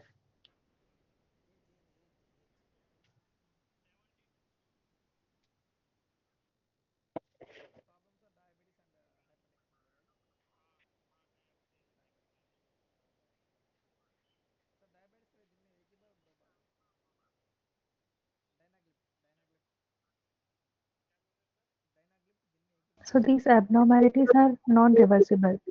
Okay. So we have to only consider reducing if You can speak at a time. Yeah, Supriya, please. You want me to keep? Yeah. yes, sir. Yes, here. So why only 2 or 3 are speaking in the class? I'm not able to understand. We are only 20 people. So we have to consider reducing the dose. So if there is no causes identified that that cannot be reversible, that like did electrolyte abnormality. yeah. So did anyone understand what she said? Yes, sir. So explain what did you say? Sir, if the Like changes in if there is electrolytes like and voltage prolongation is not explained, so the dosage should be reduced. If it is not explained, dosage should be reduced. So that is what you meant. Unified. Priya, that is what you meant. No, sir. So what did you mean then?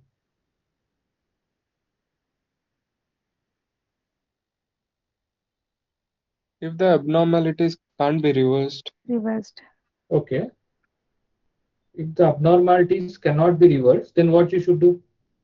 reduce the dose. reduce it. If it cannot be reversed, cannot consider reducing the dose. Okay. So if the abnormalities cannot be reversed, We cannot consider reducing the dose. cannot consider reducing the dose. Okay. So someone has told me the opposite thing, right? Who has told? Abhishek has told the opposite thing, right, Abhishek? I think so. Okay. So I'll just keep that straight. So you are saying that if you did not identify reversible cause, you cannot reduce the dose, right? Sripya? If there is a reversible cause, if there is no reversible cause, You we should cannot not reduce the dose. dose. Okay. Then what you should do? You should give the dose. Mm.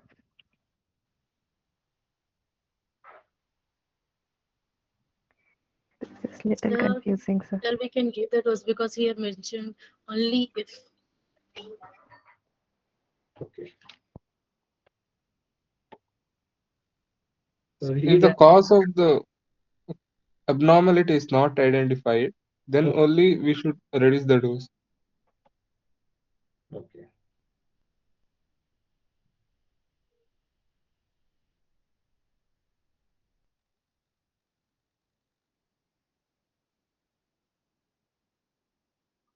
Okay. So if the reversible cause is identified, then what you will do?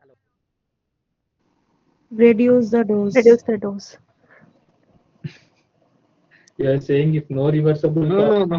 No, it is correct, sir. We have to only if we have a reversible. I mean, we have identified a reversible cause, then we have to reduce the dose, like a QTC, QT interval prolonging drugs, or any electrolyte abnormality. So these are the reversible causes. Okay. Okay. So if there are reversible causes, you need to reduce the dose. No. If the No, sir. it clearly says no reversible cause is unidentified. If the drug is If it given is which not, causes yeah, electrolyte imbalance, then we need not change the dose. Okay. So discuss. I'll send you the protocol. Read carefully and tell me. So okay, let us consider you have read it correct. So if no reversible cause is identified, you cannot reduce the dose. You will give the dose, right? So if Dose has to be reduced if no reversible cause is identified. you will reduce the If dose. the cause is known, then the same quantity, same dose of drug can be given. If the cause is reversible. Okay. So if the cause is reversible, same dose you will give. Okay. But along with giving the same dose, what you should do? monitor. Either monitor or stop the drug, other drug, concomitant drug. Anything else?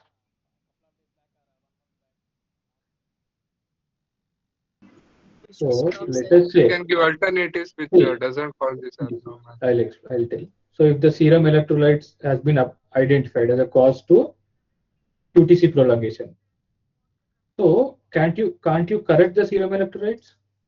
We Yes, sir. can treat, Yeah, we can. treat. You can correct the serum electrolytes, right?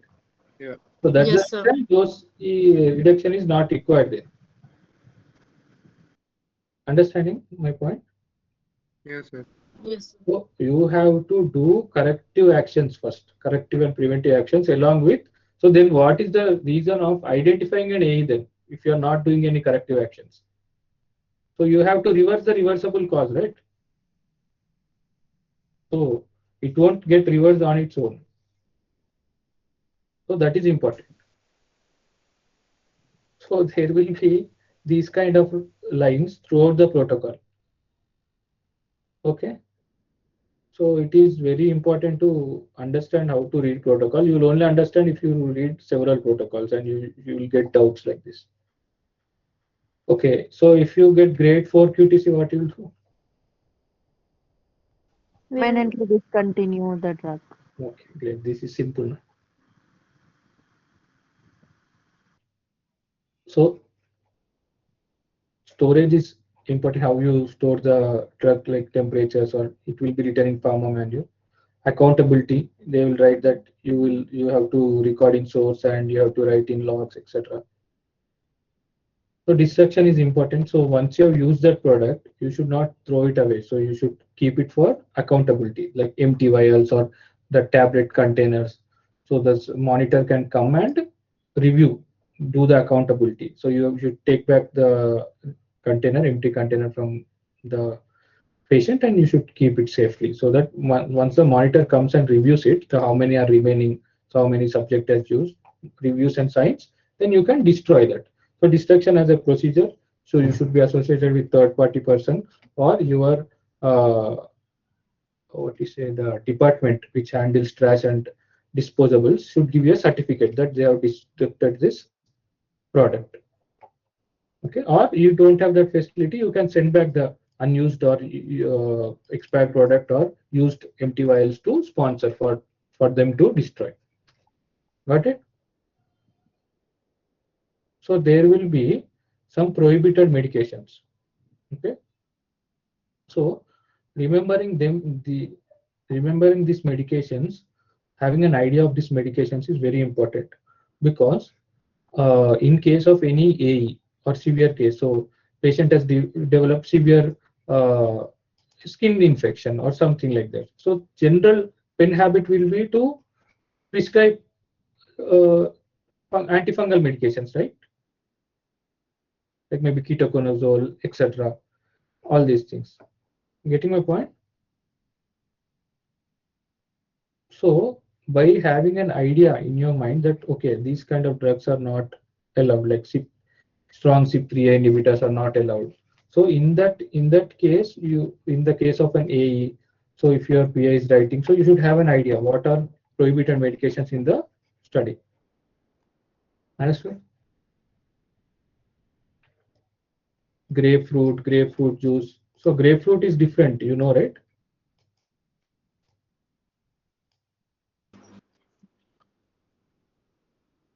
What is grapefruit? It looks like Size orange. is like orange. Yeah, that is orange. Okay. So it looks like orange, and this is available in India also. Have you seen it? Yes, sir. So you have to explain the patient.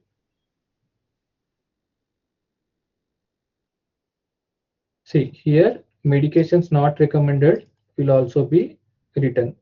So in case of any serious essays or anything, so you need to be careful what should be used and what should not be used for managing the AEs also.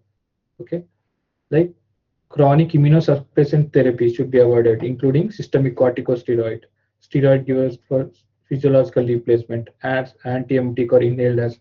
So corticosteroid should be avoided. Okay? So what are the permitted medications for managing the AE or any? So bisphosphonates, like for managing osteoporosis. So bisphosphonates can be used. Can you tell me the name of a bisphosphonate? Alendronate. Alendronic acid. Great. And zoledronic acid. So many other.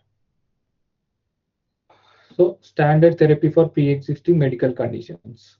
So any medication solely for supportive care like analgesics may also be used. So general medications are allowed.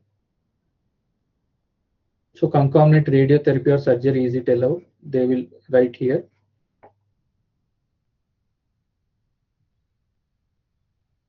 So here again, study procedures will be written like screening or patient withdrawal criteria, assessments. I will tell you the important point in this protocol test cannot be put in document. Okay. So they are telling that every effort should be made to do the test. Safety assessments, SAEs should be monitored. So physical examination should be done, like ECOG status and all physical examination parameters should be done, ECG should be done. And these are the laboratory safety parameters.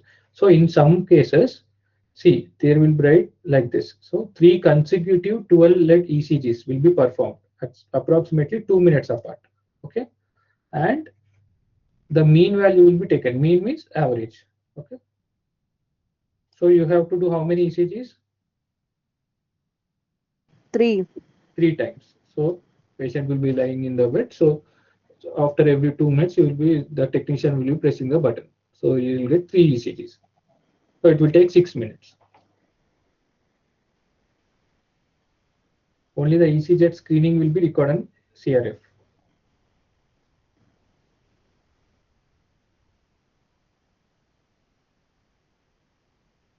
Okay, so these are the laboratory tests we will be doing.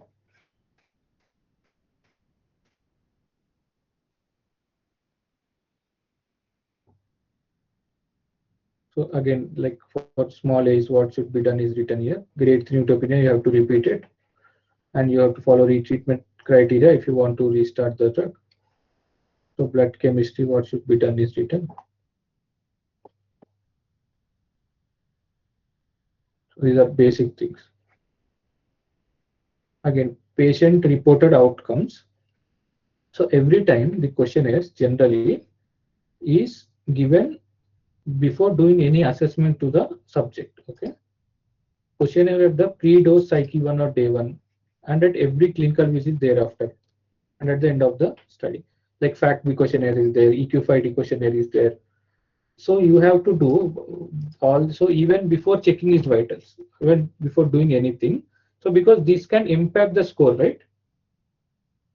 So once the subject comes in, you should tell them to fill the questionnaire first, right? After that, you should do all the investigations or any assessments.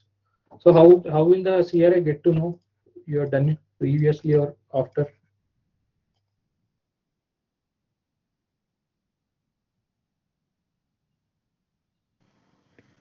Electronic ADC. ADAC. Why ADC will enter afterwards. No? Documentation. Yeah, you should. So in good documentation practices, ALCOA principle is there. So you should write things as it has happened in the sequence. Okay. So you have done ECG first. You will write ECG first. You have done vitals first. Next, you will write vitals next. So the sequence is very important. So obviously, you will write ECG. If you have done ECG first, you will write ECG first, right? So patient came today. ECG has been performed. So PI has seen the patient. So vitals has been done. So PI will write the vitals, ECOG status, and lab reports are like this. Patient is eligible for this cycle. So cycle 2 is been given. So like this, notes will be there. So if you write the ECG after vitals, then it will become a protocol deviation, right? ECG, I'm saying FACT-B questionnaires. Understood? So some things you have to manage in the documentation also. It is best to first you should follow the protocol as it is, but documenting it is also very important. So I will not discuss it. So AEs, how to recognize AEs. So basically what it means is you have to follow up AEs, you have to write the start date of AE, stop date of AE, reason for relationship with study drug, and reporting period is important. So India, it is 24 hours within within SAE happening. Yeah.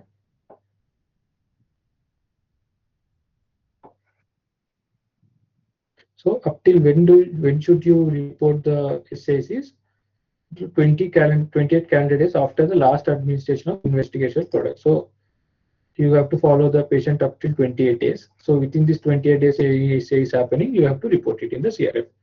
So let's say after 6 months, subject has called you and told you some SAE has happened, has faced some side effect. So no, it doesn't related to study, so you don't have to report it. Understood?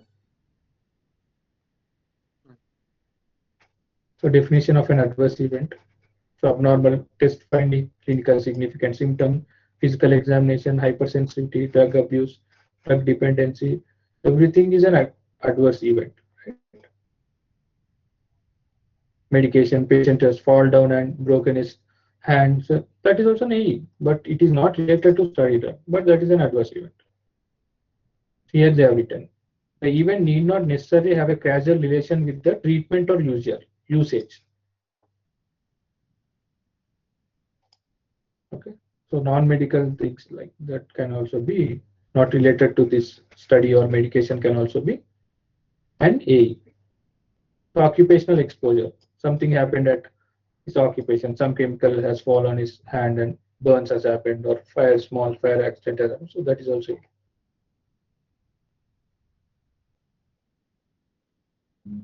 Medication error section is there. So serious adverse event, we have discussed the criteria, how it should be recorded. And one more important thing I will be showing you. There is something called as events of clinical interest. Okay. Events of clinical interest is, so some drugs have the potential to cause some side effects, okay, which can lead to fatal outcomes. Okay, before, so it is known that it will cause the side effect, and if you leave it like that, it will cause fatal outcomes. So in such side effects or AEs, we have to report it as SAE. Okay, here it is called as drug-induced liver injury. Okay, when you should consider as drug-induced liver injury is if the AST or ALT and total bilirubin values are within normal range. Between, that means initially is in normal range, who subsequently present with AST or ALT values greater than 3 times upper limit normal, concurrent with bilirubin value greater than 2 times upper limit normal, and with no evidence of hemolysis and alkaline phosphatase hemolysis, and alkaline phosphatase value is less than 2 times upper limit normal or not available. So if the liver injury is there, this value will come down and these values will go up. So if the AST or ALT elevation is there along with bilirubin and ALP correlation, then it should be considered as DILI. Okay, I'll tell there are some more criteria. So if this is for patient whose baseline value is normal, if the patient's baseline value is above upper limit normal, then this is the criteria. So AST elevation greater than 2 times the baseline. Here you should be very careful. If the baseline is abnormal, that means 35 is upper limit normal. If the baseline is 45, so you should calculate 45 into 2 times. Okay. Now his AST should be 45 into 2 times. Let's say 45 into 2 times is 90. If it's 2 so if it's 45 into, so if it's 94.5, 96, then it comes under this criteria. And okay, or and greater than, and it should also fall into greater than 3 times upper limit normal or greater than 8 times upper limit normal, whichever is smaller. And it should be concurrent with, this is concurrent with pre-existing values of total bilirubin. So this should be along with total bilirubin increase. So if both are increased, it should be considered as drug-induced liver injury. So before ruling of before naming this as drug-induced liver injury, so you should do all these tests. So you should take the detailed history, including other causes like any ethanol poisoning happen, acetaminophen, recreational drugs, sexual history, travel history, hepatitis B, history of liver injury, drug metastasis, etc. So if you, once you identify this, you have to rule out everything along with monitoring it regularly. So if you ruled out everything and you did not find any other reason for elevation of ALT plus bilirubin, then you should consider this as SAE. Understanding? Yes. So, all these things should be in your mind while doing trial. So, or while doing reviewing patient files. So, if the both are elevated, so you should have in mind that yes, it could become an SAE. So, generally doesn't look as serious. If you look at the patient, it will not be a serious value. Okay, but you should next time what you should do if you find out this thing, what you should do. Should you report it as an SAE?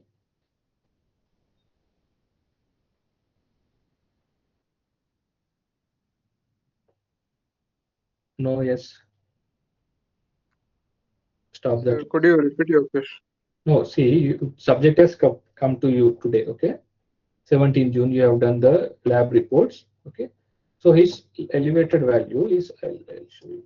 So this is the report. Let us consider this is the report. So baseline was normal. Now he came with 2 times increased ASGOT, SDVT, along with bilirubin increase, okay? It falls into this criteria. That's it, this criteria is falling into it, okay? This is increased. So what you'll do next?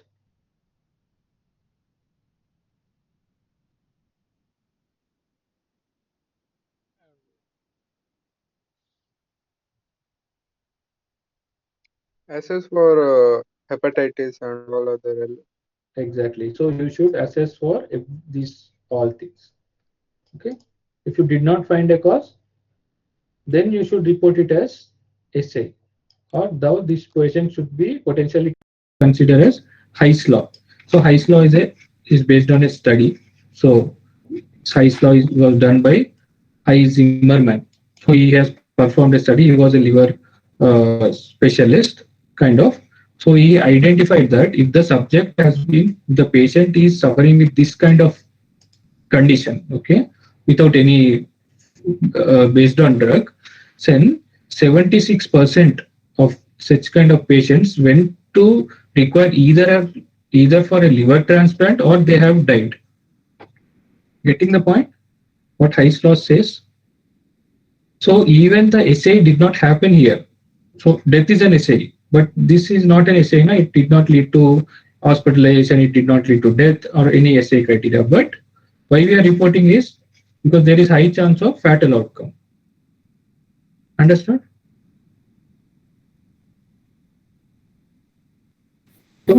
So there will be in protocol like SAEs of interest, AEs of special interest. Some protocol will say something. AEs of special interest, like SAEs of interest. So you should be aware of those things. So what is a hospitalization is written here. So any hospital taken for admitted for the reason of AE, prolongation of hospitalization. So that is called as hospitalization. And what is not hospitalization is written here. Okay. Severity assessment, CTCI we have discussed. So casualty assessment, is it related to study drug or not? All this PI can do. Exposure during pregnancy, this is simple language, you can read, no problem. So generally it will be the subject becomes pregnant. By any chance, then you should stop the drug, okay, discontinue drug permanently, and you should do all the evaluation to check if any safety parameters are increased or decreased. So this will be standard in many protocols. And you will follow up throughout that pregnancy period for particular months. And if the neonatal death occurs within 1 month of birth, should be reported without regard to casualty. So here she has become pregnant and within 1 month neonatal death has happened, you have followed up, then it is also an SI. Okay.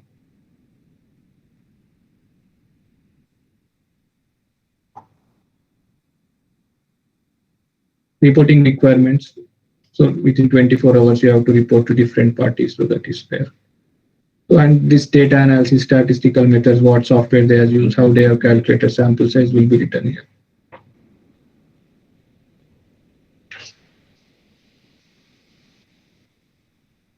So this is all statistical related thing.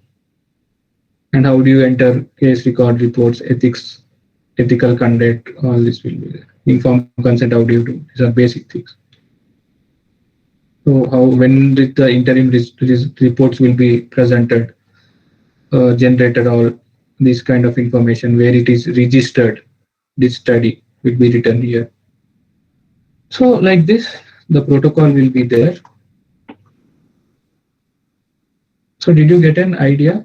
So this is how you calculate QTC. QTC is corrected QT value. So because as heart rate changes, QT also it influences, heart rate influences the QT value. So if you wanted to remove the influence of heart rate on QT value, so you use corrected QT value. So RR is dependent on heart rate, so you divide it by RR to remove the effect of heart rate on QT value. So you get corrected QT value. That's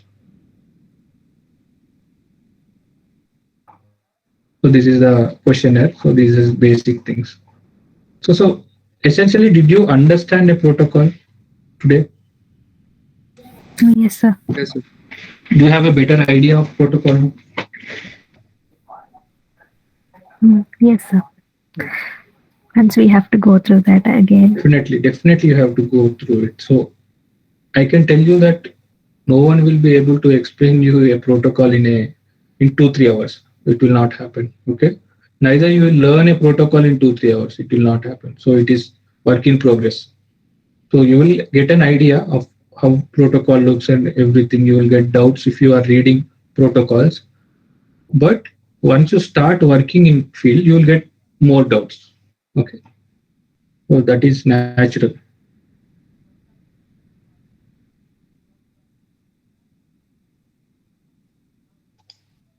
So again, so in order to assess once the protocol has come to you, first you should see what kind of study it is, like treatment, quality of life kind of study, surgery.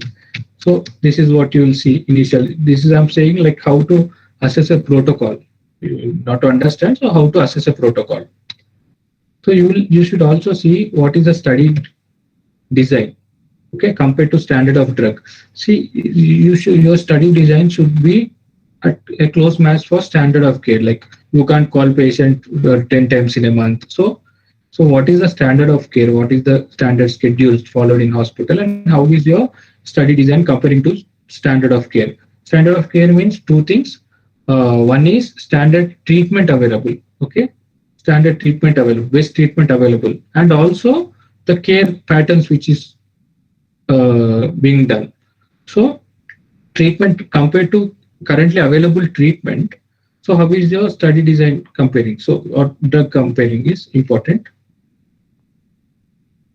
So do you feel the demands on patients are reasonable when compared to standard of care? So compared to by coming into this study, obviously there will be some additional tests and etc. So all you have to see is are the risks, are the benefits outweighing the risks, or the additional burden outweighing the risks on the patient, or additional work they have to do. So are any correlative studies included? So did they mention any previous reports, any background information is present relating this protocol? So what is the performance of this molecule in previous studies should be present. So you have to see, one is hypothesis, okay, one is study objective, and other thing is endpoint. So all these three should be aligned. So as I've told you, if you want to see, here we want to see safety, additional safety, and you want to provide the patient that molecule, the drug free of cost, which is not available in the market yet. Okay. So how are you going to do it? By defining the objective. So you are going to measure the AE. So measuring the initial safety parameters, AEs is your objective, and secondary objective is your efficacy. So coming to endpoints. So what are you going to measure is an endpoint. Okay. So this endpoint should be aligned. So you should measure your AE, severity, frequency, relationship to study drug. So these all should be aligned properly. So it should not be that your objectives are two objectives and you're doing 10 kind of 10 investigations. So it should not be there. Only the required investigations as minimal as possible to specify to your objectives to prove your hypothesis should be present. Getting my point?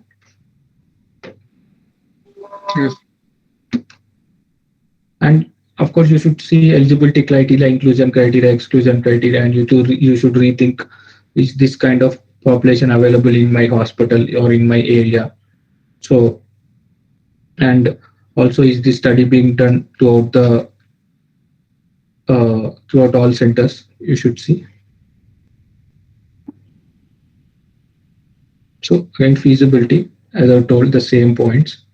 So you should again analyze from your patient's requirements. You should see, will the patient be interested in enrolling? So let's see, BAB studies here there, bioavailability studies. So they are done only to check the parameters, absorption, metabolism parameters of the drug in the patient. So this might not benefit patient in any way in terms of efficacy or safety. So patient might not enroll. So you have to see, okay, all these parameters. And you have to also see, is this drug being tested in diverse group of people, like throughout multi-centers, multi-country studies. So this is so that's all. This is the basic thing. So schedules means everything, like beginning to ending of the study, how the schedules are, as I've told you, number of visits and how many times blood is collected, volumes of blood is collected, how the study is structured. So because looking at the study structure, how much patient friendly it is, it should be present. Okay. So how much window period they have given. Let's say cycle 1 is 28 days, plus or minus 3 days they have written, or 4 days they have written. So it is little bit patient friendly. No? So patient can come 2 days here or 2 days there. Get it? My point? So, okay, this sums up our class.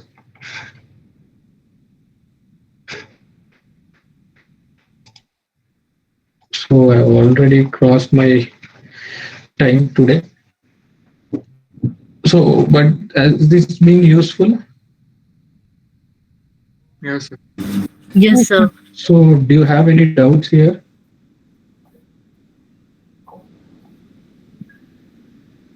Once we go through the protocol, we'll get a lot of doubts, maybe. Yeah, definitely. So your work today is, I'll share you this protocol, or I can share you the NCCT number. You can download it. Okay, it just takes this number. Okay, you just search for this number, you will get the protocol. You get the study, right? See, search results.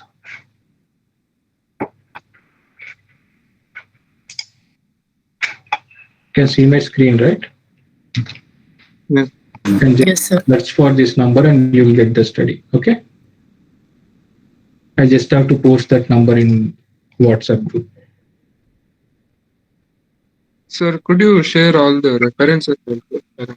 All the references you told right last time. You would share references. Yeah. I'll share the references.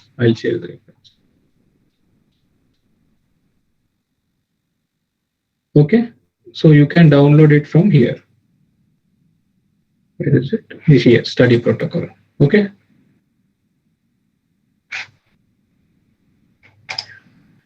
So that's all. Can we conclude this class then? Yes, sir. Yes, sir. Okay. Thank you very much for sticking with me patiently. Thank you, sir. Thank you, sir. Have a good day.